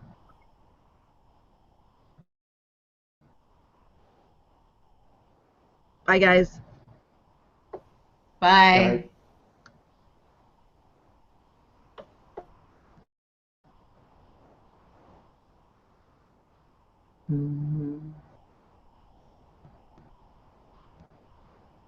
My off button isn't working.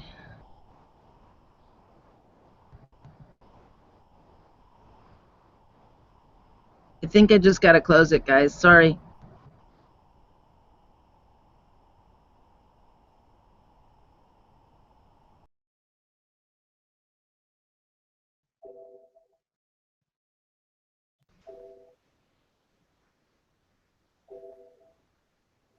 You guys are still here.